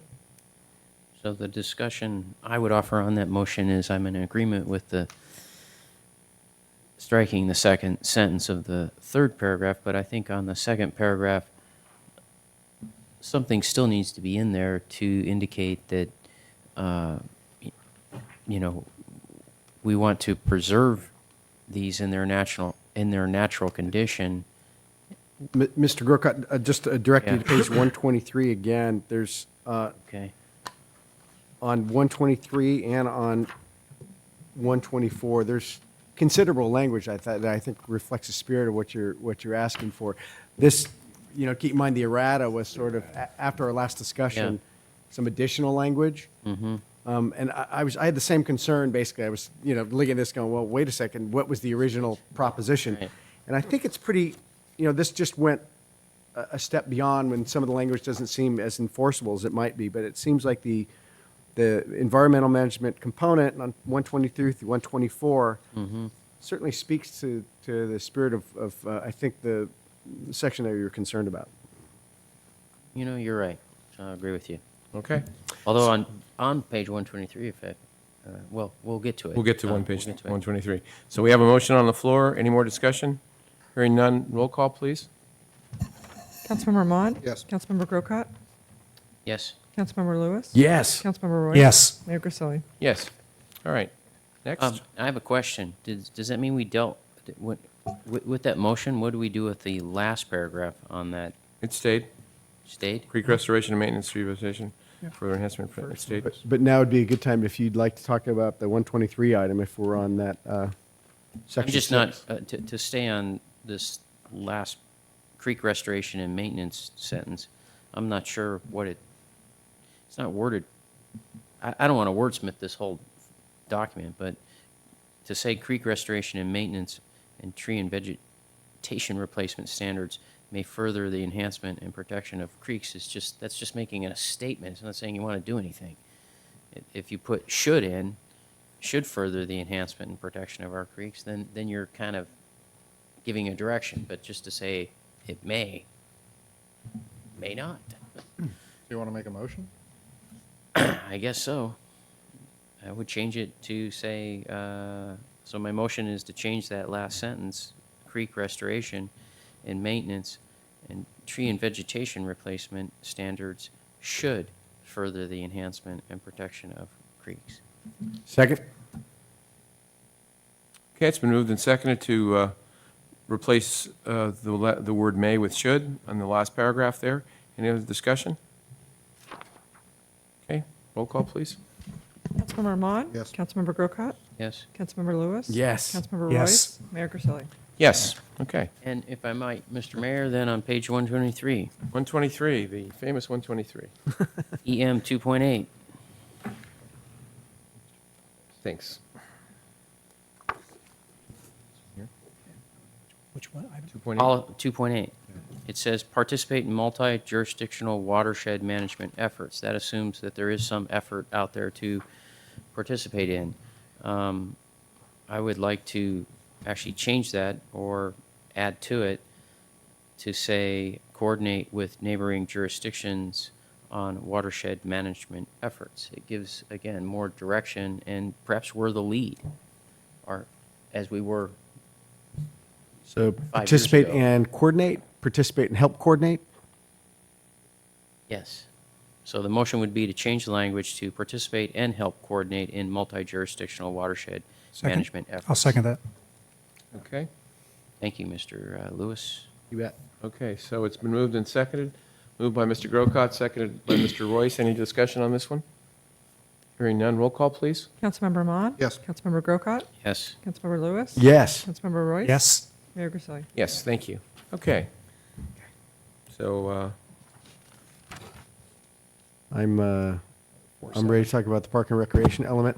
But we're not there yet. well, we can go anywhere you want, but No, why don't we just go to, say, why don't if we you go to want- open you space? You can king me, but I'll move there if you don't move half. Can we, I'll go there quicker. Can we- Page 16 on errata, Mr. Mayor. yeah, maybe we do that one first, Mr. Lewis. That might preclude the other one perhaps. That's your I'm not pleasure, sure. Mr. Mayor. Thank you, Mr. Lewis. I appreciate that. Policy EM 4.7, prohibit versus carefully consider. Ah, yes. Excuse me, what? I'm page? sorry, we're on page Page 16 the, of the errata, yes, sir. and it would be environmental management element, and it's Correct, policy EM 4.7, this is about the city-owned open space.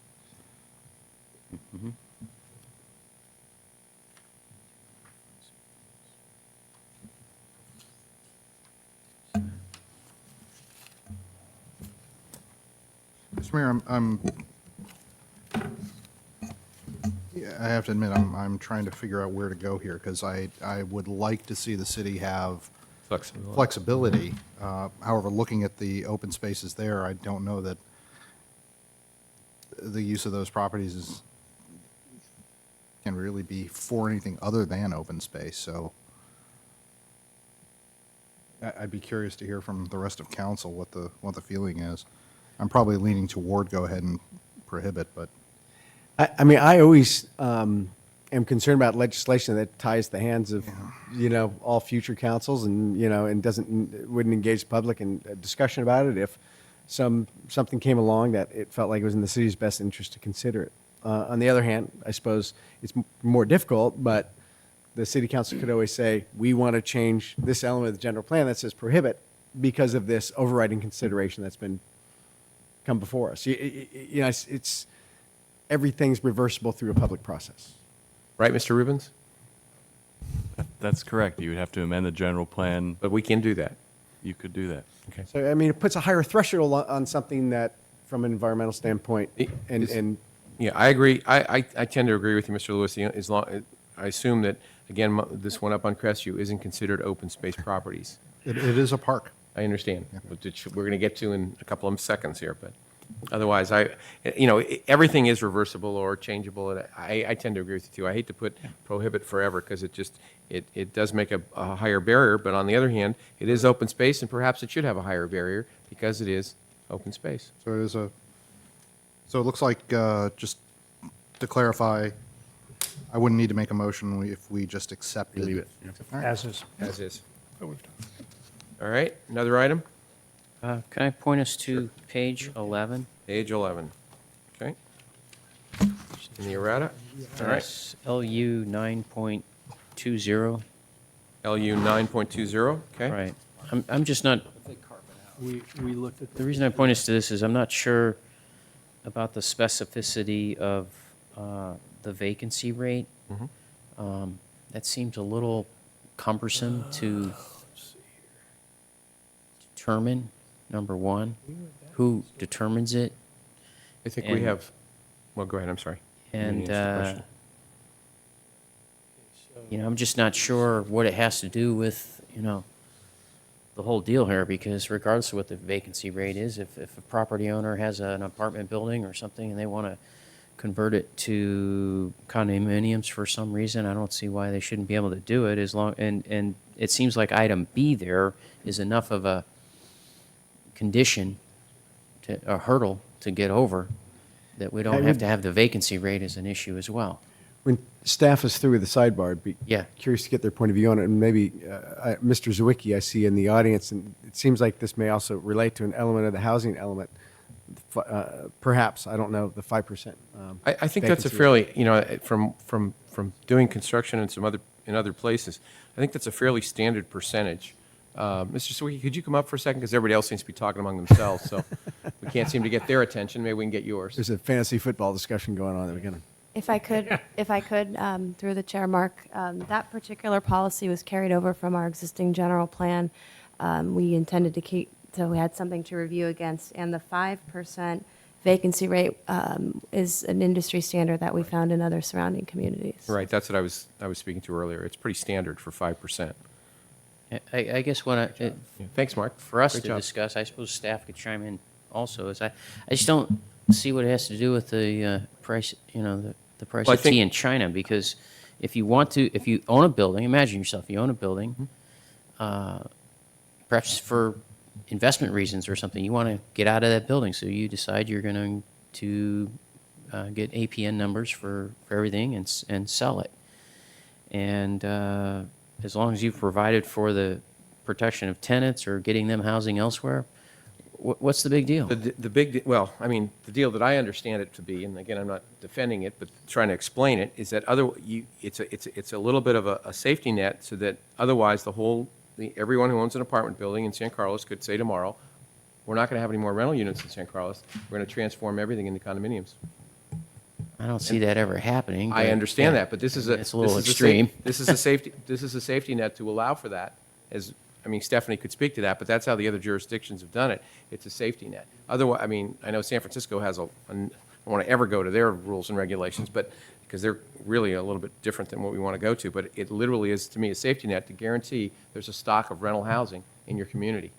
Otherwise, in theory, everybody could come down tomorrow and say, we're going to make them all condos, and there'd be no rental housing in San Carlos. I mean, I know it's And, you know, let's look at that a little bit. If that were to really happen, that extreme, imagine what the price of condos would I become. understand, but some people people who still rent might could not probably be able, afford to buy. But some people still might not be able to afford it. It is a safety net thing. I mean, that's the reason why. I'm just trying to explain why it's there and why it was in the last general plan and will be in probably most general plans than you find anywhere. Could staff clarify for council why the language was added in the errata? It was from the last general plan, Stephanie. But just I said. understand, but it was also, this is the errata, it wasn't in the original general plan. Okay, So I'm just cool. wondering why Yeah, it was good carried point. over. I'm just trying to get clarification because otherwise we'll have a philosophical discussion for the next half an hour. The intent of the carryover was inadvertently left out of the hard copy general plan that was There you go. distributed, and so Good reason. staff wanted to have an applicable policy to review these kinds of applications against in the future. Right, and is that a compliance thing? It also seems like is there a compliance that the city's required to have?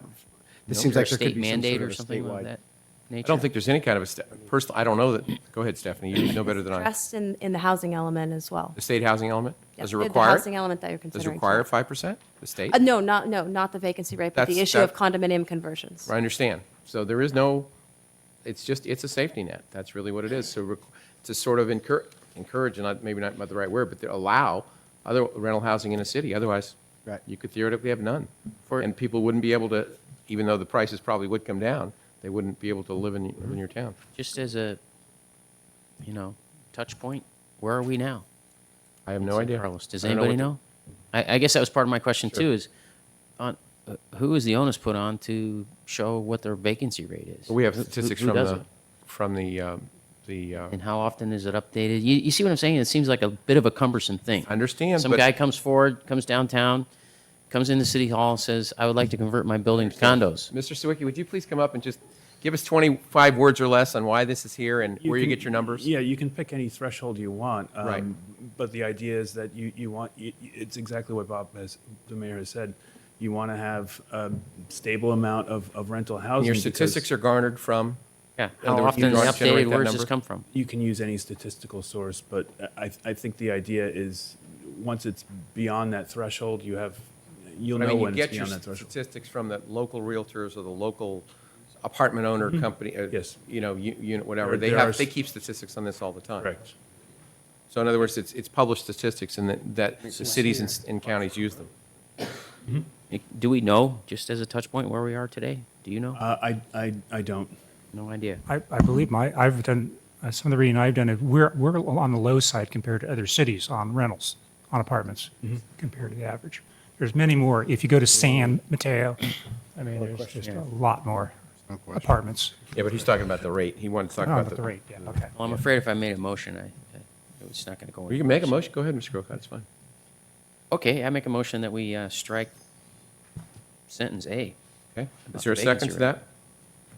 See what I tell you? Well, You trying to I'm giving you embarrass the me? opportunity, though. I'm not going to cut you off much, but no. Oh, No, I'm not going to cut you off. Can I take that card and use it later? Later. I said much.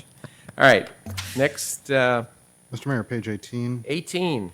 Policy EM 6.5. Just one quick clarification. Sure. Mr. Savay, the first sentence, blah, blah, blah, locating air pollution sources near sensitive receptors. Can you give me a definition for that? My nose. Yours? Yes. Okay, good to know.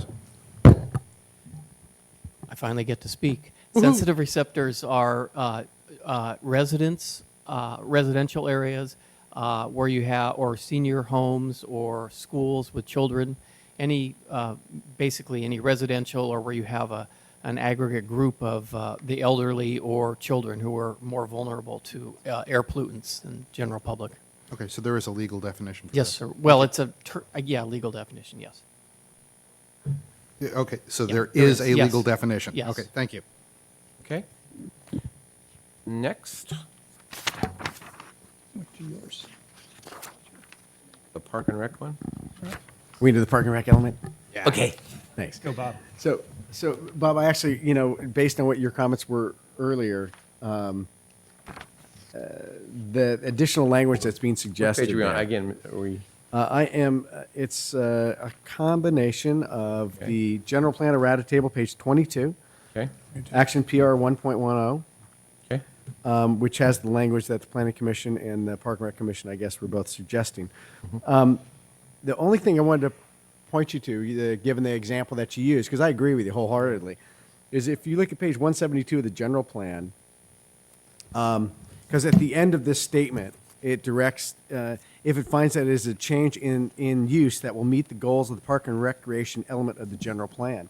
Well, the first three policies, the park and rec general plan elements, is, one is the provide a minimum of 2.5 acres of traditional parkland, provide a park facility within a half mile of every resident, actively pursue land acquisitions to provide additional recreational opportunities, especially in underserved areas, which will help the city achieve the goal of increased parkland. So your example was if if there was a proposal that some property was sold up there, if it was going to be reused for additional parkland, then it fits within both of these definitions. No, I understand. And again, it's the same thing that you said earlier about you restricting people and their choices of how they're going to do it. So Right. I like I said, just as Mr. Grocott would, I think I'd make the motion, but I don't think I'd get a second, and I'm not sure I could wordsmith it anyway to make it go. But I'm just concerned that parcel, of all the parcels that we have in our city, I believe that's the one that perhaps not today, but could be very, very beneficial to us in the future to get some extra park and recreation area in this city.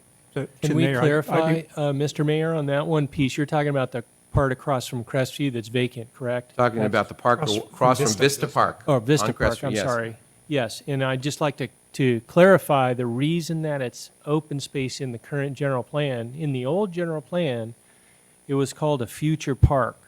Right. So it's called a future park, but it's open space. There isn't a park there now. So we had an internal discussion with the number of department heads, and we talked it over, and we decided it's currently open space, even though the old general plan said that it was a future park, and it could still be a future park, but that's how it's designated in this current map, and I just wanted to clarify that. Okay. Just through Well, through hold the- on a second. I'm sorry, Mr. Survey. In the current map, it shows it as park, It's not green. open space. It's not purple. It's Well, green. and if it's different, we need to know, because we just talked about the prohibit language, and given Bob's point, I don't think, Unfortunately, there seems to be a discrepancy because in the Parks and Recreation Plan, the figure 7.1, it shows it as open space. And on the land use plan here, this map shows it as park. And what I'm hearing Al say is that it really should be open space, in which case we'd have to amend the land use map to reflect it as open space instead of park. or That makes sense? Okay. if the city council is comfortable with the previous motion of using the word prohibit for open space, we could also make the choice to designate this as it was previously designated, which was city-owned parkland. And then it wouldn't go under the prohibit thing under the, Space. under the open space element. It's just six Semantics, and one, but- half dozen the other, right? Yeah, no, that's good. Can we, Mr. Yeah, Mr. Mayor, it strikes me that it makes sense for the council to go ahead and weigh in and say, what is this thing? I mean, it's understand our that. decision. Mr. Rubens, can we make that, can we call it a park? Well, I think you're really just talking about how you would like that area in your general plan. Remember the general elements of it. How do you want it to be zoned? Ultimately, the zoning would come later. So tonight you can look at the maps and you can pick whether it's open space or park for the general plan purposes. And it just to clarify, though, the point was that historically it's was listed as future park. Now, so the staff, we had an internal discussion about what it should be called since that old label doesn't exist anymore. Future park doesn't exist on our current map. And it looks like just one map here, the land use map, has it as park. I think that was inadvertent, and the Parks and Rec map calling it open space is the one that staff. And excuse me, but on my figure 7.4 on page 168, it shows it as a city park. Yeah. It does not show it as open space. So are we talking in circles? There's a discrepancy, I think the bottom line is, yeah. Where's the discrepancy, though? I heard the discrepancy was on the Park and Rec map. Where is it, which map has it as open space? 7.1. Through the chair, actually, all these got amended in the errata package. So the maps that are in the errata package are the ones that we should be looking at. And do you have that page number of that map for us, Well, Ms. Nelson? it follows, Here it is. 7.1 is for parks. they all follow errata page 27. City-owned land designated as open space. So what we could say was that figure 7.1 Calls it city-owned land designated as open space. So we could just not accept this map of the errata, and it would revert to what's in the general plan, which is city park, existing city park designation. Except that in the errata for figure 3.2, it became open space, not park. We amended that also. So I guess we could amend these maps however you like, just some clarity about what you would like.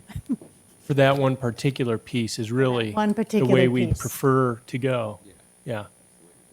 Yeah, just that one piece. So we have to adjust that in both maps.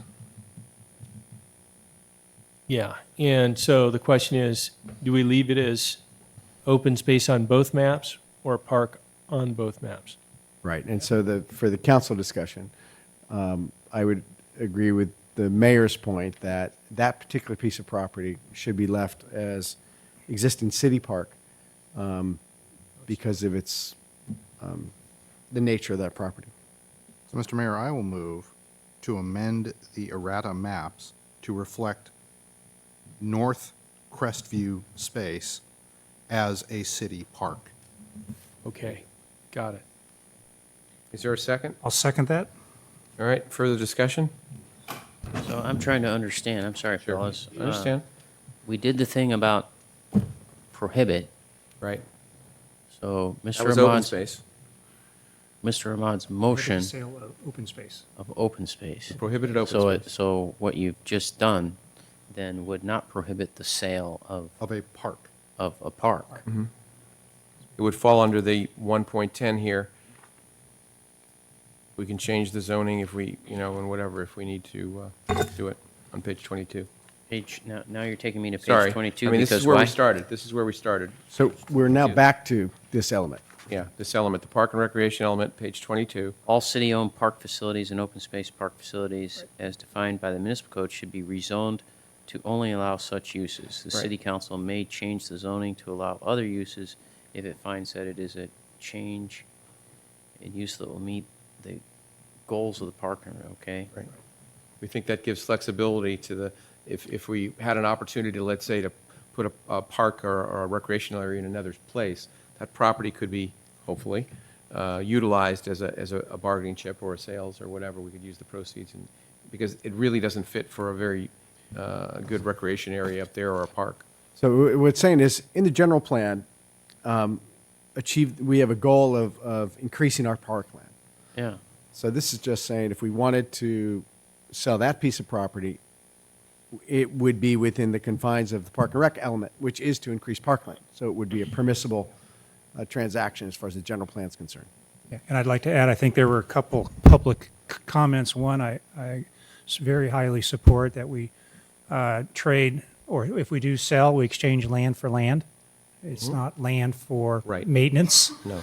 And secondly, there were comments about distribution of where our parks are. I mean, you could expand something like an existing park, like Loriola. You still got to cross Holly, or you could look at property on the northeast side, or there may be opportunities anyplace else in the city. But definitely, I perceive this as a retaining value and buying something at a better deal. So you come out ahead in a more attractive area, a better slope, a better location, a better situation to put another park. And again, I'll just point the council to the park and rec element on page 172. Provide a park facility within a half mile of every resident. It's one of the goals. Right. As well as additional recreational opportunities, especially in underserved areas. So if that area was underserved, and then it would fall under one of our goals and policies in the general plan. Okay. I have a, okay. Go ahead. Yeah, I want to come back to 172 Okay. after we finish All right, up so we this have a item. motion on the floor. To amend the maps. To amend the maps. It's been seconded. And it's been seconded. Okay. Further discussion on that? Roll call, please. Councilmember Ahmad? Yes. Councilmember Grocott? Yes. Councilmember Lewis? Yes. Councilmember Royce? Yes. Mayor Grisilli? Yes. I also need a motion to extend our meeting till 11 o'clock. Mr. Mayor, move to extend the meeting. Is there a second? Seconds.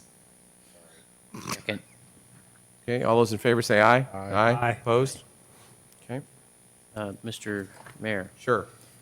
staying with page 172. Okay. So I was just taking note on, okay, policy 1.2, provide a park facility within half a mile of every resident.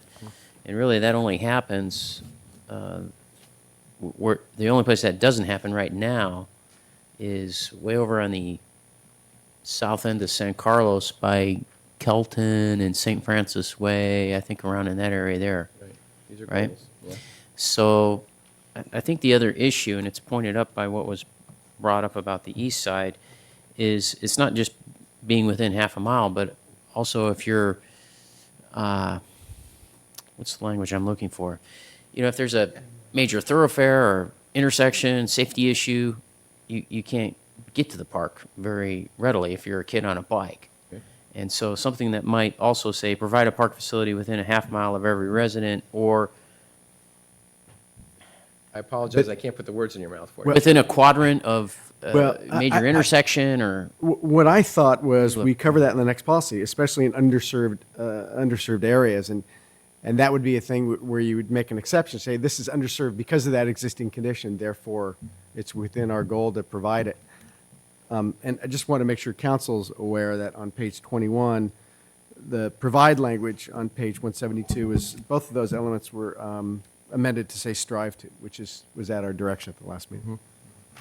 Right. But for me, you think that it's covers covered it? because I think you say it's a special exception. It's within a half mile, but it's underserved because of again, an existing condition, which would be consideration of council, park and rec in general. So I mean, I think we have that covered. Certainly not precluding that.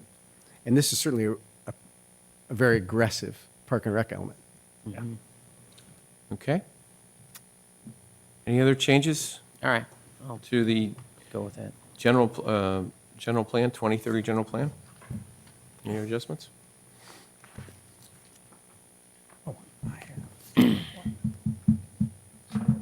Very small. I bring one up? Yeah. So I'm on page, the only other one What I page? I just caught this evening, or talked about, page 25, 25. policy 7.11 With the errata? of the Errata, errata, yeah. the community safety. It says to retain a city corporation yard within the city limits. Well, that would be the case if we have a corporate yard. I mean, there could be 10 years from now, if we join in and partner like we do with other JPAs where Belmont and San Carlos have combined services, we may use their corporate yard or they may use ours. If we consolidate people and service both cities from their corporate yard, our corporate yard could become a community center or a small field or something else. So I'm wondering why we would ever talk about retaining our police station here or anything, anywhere. But I'll just refer to this area. What is the value of saying we're going to retain a corporate yard? If we could get stuff for $1 a square foot. Right, okay, we Okay, got you the point. That point. It may be as simple as, unless I'm going crazy here, is just rejecting that language and going back to retain the city corporation yard within city limits. Because if there isn't one, then this language wouldn't apply. It would take care of your problem. It would? So- Okay. So rather than retain a city corporation yard, which is saying we have to have one, if it just said retain the city corporation yard, if we don't have one, then there's no city corporation that's yard to key. retain within city limits. Isn't that right? And through the chair, it was intended that within the city limits be struck through, not underlined. So we were going to end it after corporation yard, period. Oh, I'm sorry. Okay. See, my draft doesn't No, line up. It doesn't cross no, out. mine doesn't That's either. why I missed No. that. It's It underneath. wasn't struck through on this printer. Struck through. All right, I'm sorry. let's So the move. intention is for it to say retain the Retain city, a city corp- corporation So it yard. says retain a A corporate city yard? corp- Oh, retain one, period. which changes the meaning of A and I and go B back to my all over point. again. Okay, so we're Period. done. Doing a lot of writing lately. Thank you. Yes. Okay. So if it says retain a city corporation yard, where does that leave Mr. Royce's comment? It could be with or within Within or city not- limits, city could be limits. anywhere. We just got to have one. We gotta have one. We have to have one? But that's what I think Why? Mr. Royce is pointing out, and I would agree with him, Oh. that we might get into a situation where we're, we Well, don't. staff, do we need a corporation yard? Somewhere. Yes. I mean, can we call it a issue- corporate yard and play soccer in a field there? I mean, I don't know. And the Well, issue what's- was. But what's you the need a purpose? corp yard somewhere else. That's what we're saying. They have, We- they have things to The store. way I read it is retain a city corporation yard. So whether we have it in Belmont or San Jose or wherever, we have a corporation yard. South Florida's cheap. Yeah. No, I'm serious. I mean, we have it says retain a corporation yard. Well, if we go to outsourcing, neither city would have one. Then, but we're still retaining a yard. Where? But it says a We wouldn't need city one. corporation yard. But we wouldn't have one. Okay. I'm just wondering. Make a what the motion. value- We've talked about it. Make a motion. Anybody can make a motion. Let's Go for move it. on. Yeah, let's make a motion. So I would make a motion to eliminate 7.11. Second. Okay. Moved and seconded. Any further discussion? Let's move. Okay. Roll call, please. Councilmember Ahmad? No. Councilmember Grocott? Yes. Councilmember Lewis? No. Councilmember Royce? Yes. Mayor Grisilli? No. Okay. Good. Moving on. We still have a corporation yard. Got a corporation yard. Nice try. Okay. Any other items on general plan?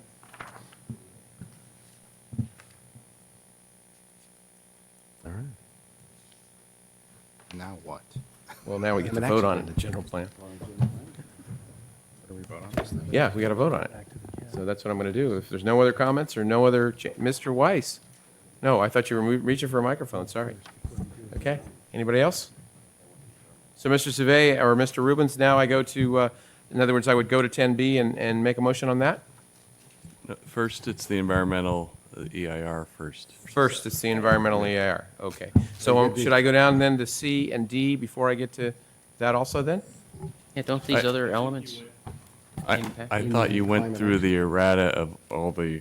We did, but we did Oh, not no. go to climate No, you action. still need, excuse me, you still need to go to the climate action plan and then. Okay, So we've done, what you're considering is we've done B and C, but we haven't done D, or I, in my mind, I haven't done. Oh, my mind. Climate action plan is the only item. you Climate have. action plan. Okay, moving on. Climate action plan. Gentlemen. So this is where we talk about this green building Right, standards? green building, right. Well, I think we ought to adopt the 3.1B, which would then have us talking about either a custom or a comparable county element, as we've discussed. I concur. I disagree because being in a trade that deals with this, has to deal with this kind of thing all the time, a difficulty can be when you go from one jurisdiction to the other and you have things that are different, even in, keeping up with it all and through your professional organization trying to be trained for this kind of stuff, it makes it difficult when you have different jurisdictions that are doing different things. To me, it's something that's just like we've gone from a California code to an international building code, so that even across the country, it's nearly the same. It seems you still have another bite at that apple. Again, Really? Developing a green building ordinance that is consistent with that of neighboring jurisdictions would give the opportunity to either go custom or to unify with neighboring jurisdictions is what 3.1B says. And I think what we're trying to do too is with CCAG, as Mr. Ahmad said, and they are trying to do that. I don't think any city wants to be, one up here, one down here, although some of the cities have already. Done that. Some of them have already done that. I don't necessarily want to follow that rule of, I would much rather make sure that we're more consistent with more people than, so that you go over to Belmont and it's completely different than here. Well, so I've given my one comment, and the other comment is just like, somebody gave this article about KB Homes, and one gentleman got up and talked about his real estate business. And what I take from that is, if this kind of thing, if green building is as good as everybody says it is, and I'm not arguing one way or the other that it is or it isn't, but if it's good and it's beneficial, then it ought to sell in the market. And if it sells in the market, people are going to want it. You shouldn't, why do you have to mandate something that is good and has features and benefits, and you go out in the marketplace and you sell that? That's what this guy did. Well, I would just argue there's a long history of mandating safety standards and Sure. green standards and so forth that, long history that I personally think, without those standards might not have ever happened. So I would argue that we need to lead in that area as opposed to letting the market come around and say, when it's good for the market, it'll be good for the public.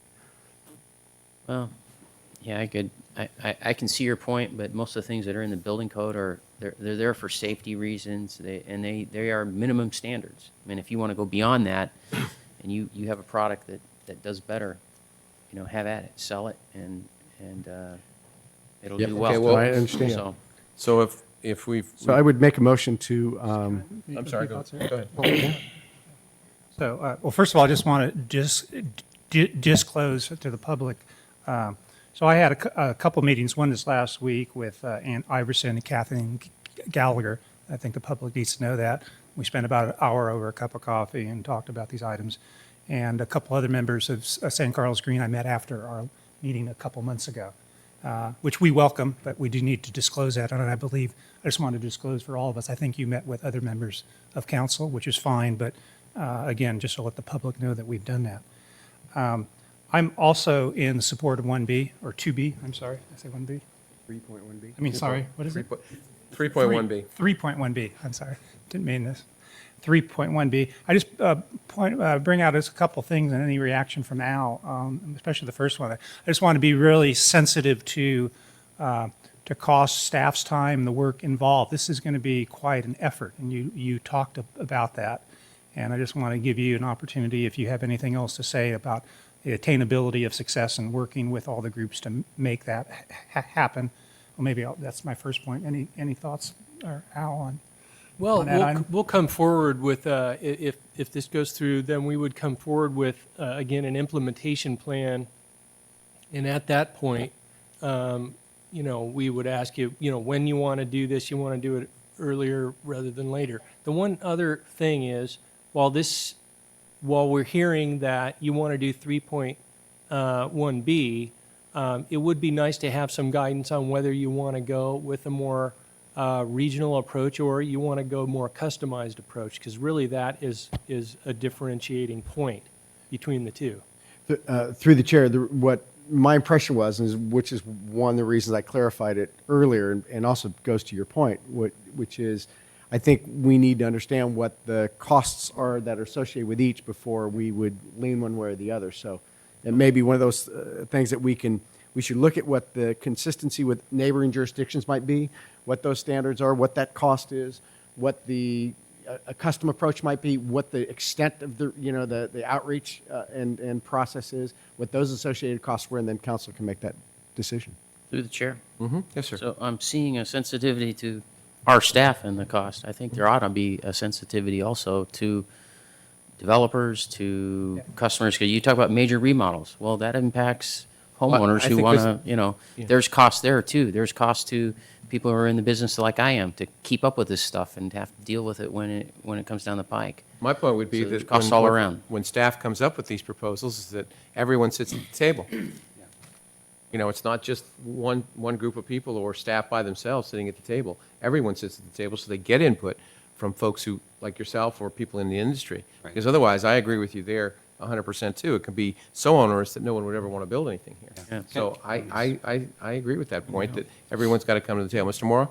I was just going to say to the point of both Mr. Grocott and Mr. Grisilli, that was the point I was trying to make earlier. I think the flaw in the county model ordinance that we saw before is they did not get the development community, the property owners, and folks like Mr. Grocott to the table. And I think that either through the county's process of convening all the building officials, they need to add that, or if they don't, I would concur with the two of you that we need to add that before you take action. One of the things that we'll have to struggle with at the staff level, and I don't know that we have a ready answer at this point, is how to schedule the work on this element. Because if we're talking, like Mr. Moore suggested and like the council has talked about incorporating a very public process, including the Building Industries Association and contractors, developers, and the green community, all in a rather exhaustive process to develop a really tailored building code for the city of San Carlos. How do we, process that and time that in conjunction with what we know we need to do with respect to a zoning code, which we had planned as being the next phase this next year for implementation of the general plan that the city council has given us, as well as revisitation of some of the housing policies.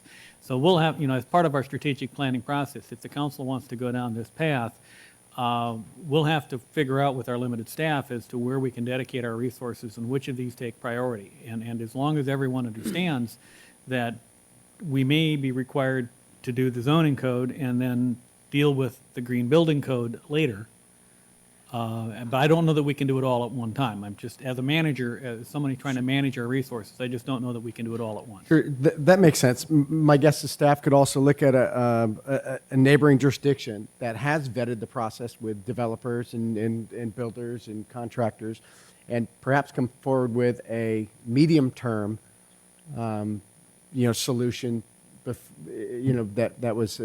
could be more quickly implemented. If there's, and we can certainly make those quick phone calls to determine if others have vetted the process more thoroughly and have come up with something that is acceptable to both, the building industry, as well as the green community, and just simply, adopt as much of that here as we can so that there is consistency and it's, we don't have to recreate the wheel. We would Right. certainly look to do that first. There's also been offered tonight before us that if we take on 2.1, the Title 24 plus 15%, that would be a tying legislation until the Green Building Code ordinance came before us, which would be an option. And again, it's true, Mr. Weiss, certainly council could say, zoning's really nice, but we think green's more important, so we'll move it up. I mean, it's all going to be a matter of Mr. Sauvé coming back to us and with staff figuring out, okay, here are all the options. with all these different things. Here's what it costs, here's the time frame. And then we have to decide which we want to do first. So, okay, great. You had one more point, Mr. Royce? Yeah, just a small point here, too, just a thought here to leave with San Carlos Green. We talk about a building ordinance has a small audience out there. It's basically, we talk about new construction. Well, there's not much out there in a built-out city. I mean, we do get our 1001 Laurel Street every 5 years. There's some condominiums, 7-unit, 12 units, and so forth. But if you look at the number of permits and the bathroom remodels and so forth, we're maybe, I'm just guessing, we're maybe capturing something like 10% of the homes out there that may remodel over a 3 to 5 year period of time. Then there's the 90% of the homes, the existing homes, like my home. I'm not going to be doing anything. And there's so much opportunity for existing homes. We talked about water, we talked about lighting, we talked about paint.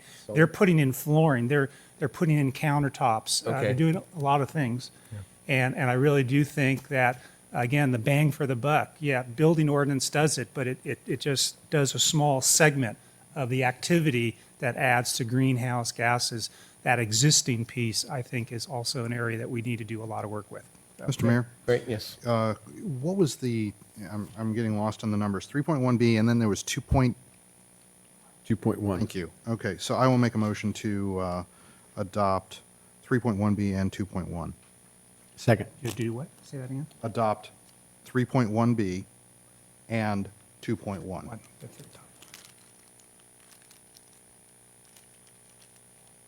Why did I think that was either or? I thought 2.1 went with the other one. If you went with, I apologize, I can't Well, remember this. as a function of discussion, Mr. Mayor, my understanding is that 2.1 would be, They had the screen. I mean, gentlemen, could you please could you help us out here? I'm sorry. Yeah, 2.1 is I know what it Title was, 24 Mr. Savate, but I Yeah. thought it was either or.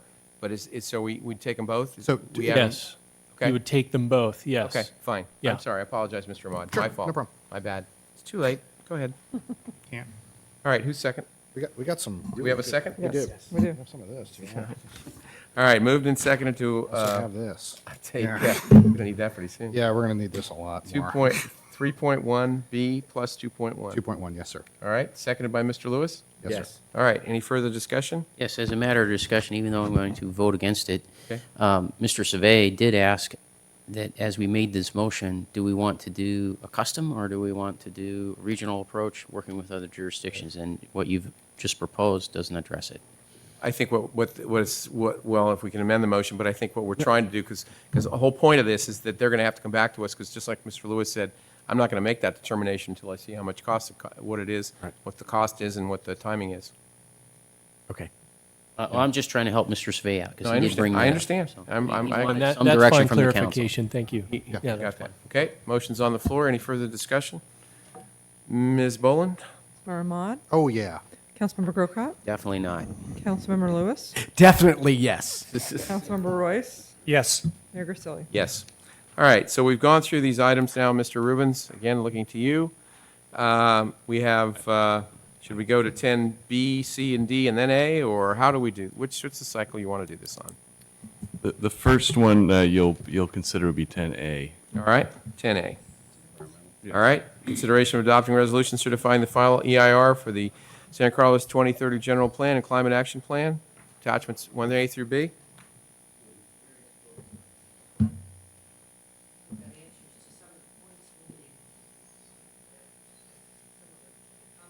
Mr. Hertzberg, I'm sorry, I apologize. Thank you. I haven't heard Mr. of- Hertzberg, I didn't recognize you. Please sit down. Thank you. Any other questions? Do we have a motion on the floor? Which, I'm sorry, I'm looking for the, I'll catch up to you. Okay. this resolution? What do we? I'm trying to work with Mr. Rubens here. It says, item 10A, consideration of Item adopting. 10A is the consideration of the environmental impact. Right. Resolution certifying the environmental impact report Okay, with exhibits. all right. Resolution number. So we Mayor, go, I don't know that I see that resolution. I I've got one understand. that says. I can general- find it, I got it You here. got one? All right. Yeah, I have it here. Yeah, that's climate action. Hang on. Okay, I can do this one. Mr. Mayor, I move adoption of resolution number 77. Resolution of the City Council of the City of San Carlos concerning the San Carlos 2030 General Plan and Climate Action Plan. 1, certifying the final environmental impact report. 2, making findings concerning significant effects, mitigation measures, and alternatives. 3, adopting a statement of overriding considerations. And 4, adopting a mitigation, monitoring, and reporting program, all in accordance with the California Environmental Quality Act. Second. Been moved and seconded to approve that motion. Any discussion? Hearing none, roll call, please. Councilmember Mod? Yes. Councilmember Grocott? I just want to make sure, what is it that we're adopting now? Sure. This EIR? Final This- EIR. This document here? I can just Is that correct? throw there on the floor? Okay, yes. Thanks for making the noise. I really Councilmember appreciate it. Lewis? Welcome. Yes. Councilmember Royce? Yes. Mayor Grisilli? Yes. It had a good whomp to it. It did. Please, I Down would a appreciate few- no more throwing of books on the floor after we go through each one of these. Yeah. Okay. Couple Item trees 10D, right there. please. Adopt the San Carlos 2030 General Plan. Is there a motion? I'll make a motion. Resolution number, 78. this is a short one. Resolution of the City of San Carlos City Council adopting the San Carlos 2030 General Plan. Second. Okay, any more discussion on this item? Hearing none, roll call, please. Councilmember Mod? Yes. Councilmember Grocott? Yes. Councilmember Lewis? Yes. Councilmember Royce? Yes. Mayor Grisilli? Yes. Item 10C, adopt changes to the circulation and scenic highways element and a statement that the changes are categorically exempt from the California Environmental Quality Act. I'll make a motion. Resolution number, 79. resolution of the City Council of the City of San Carlos adopting San Carlos 2030 circulation and scenic highway element of the general plan. Second. It's been moved and seconded to adopt item 10C. Any further discussion? Hearing none, Ms. Boland? Councilmember Mod? Yes. Councilmember Grocott? Yes. Councilmember Lewis? Yes. Councilmember Royce? Yes. Mayor Grisilli? Yes. Item 10D, adopt the Climate Action Plan. It's amended. It's in there. Mr. Mayor, move adoption of resolution number, 80. adoption of the San Carlos Climate Action Plan as amended. Second. Mr. Rubens, is that appropriate, the way we did it? Inappropriate. Yes, there was only one amendment you were discussing that. Okay, that one so I item. just want to make sure we do it legally. Neener. All right, it's been moved and seconded. Any further discussion on item 10D? Hearing none, roll call, please. Councilmember Mod? Yes. Councilmember Grocott? No. Councilmember Lewis? Yes. Councilmember Royce? Yes. Mayor Grisilli? Yes. All right. Thank you, gentlemen. Mr. Mayor. Did we do the housing element? We did, it's included in the general plan. Okay. Yes, Mr. Mr. Mayor, I would like to ask staff to prepare for our next meeting, if we could. General Plan Advisory Commission has done tremendous work, as has staff, and would like to have a resolution of thanks and gratitude prepared that we can adopt for action at the next meeting. Okay. Do we need a motion on that, Mr. Rubens, or is that just consensus? General direction is fine. Okay, general direction, okay. Thank you. All right, anything else, gentlemen? Okay, seeing none, meeting adjourned.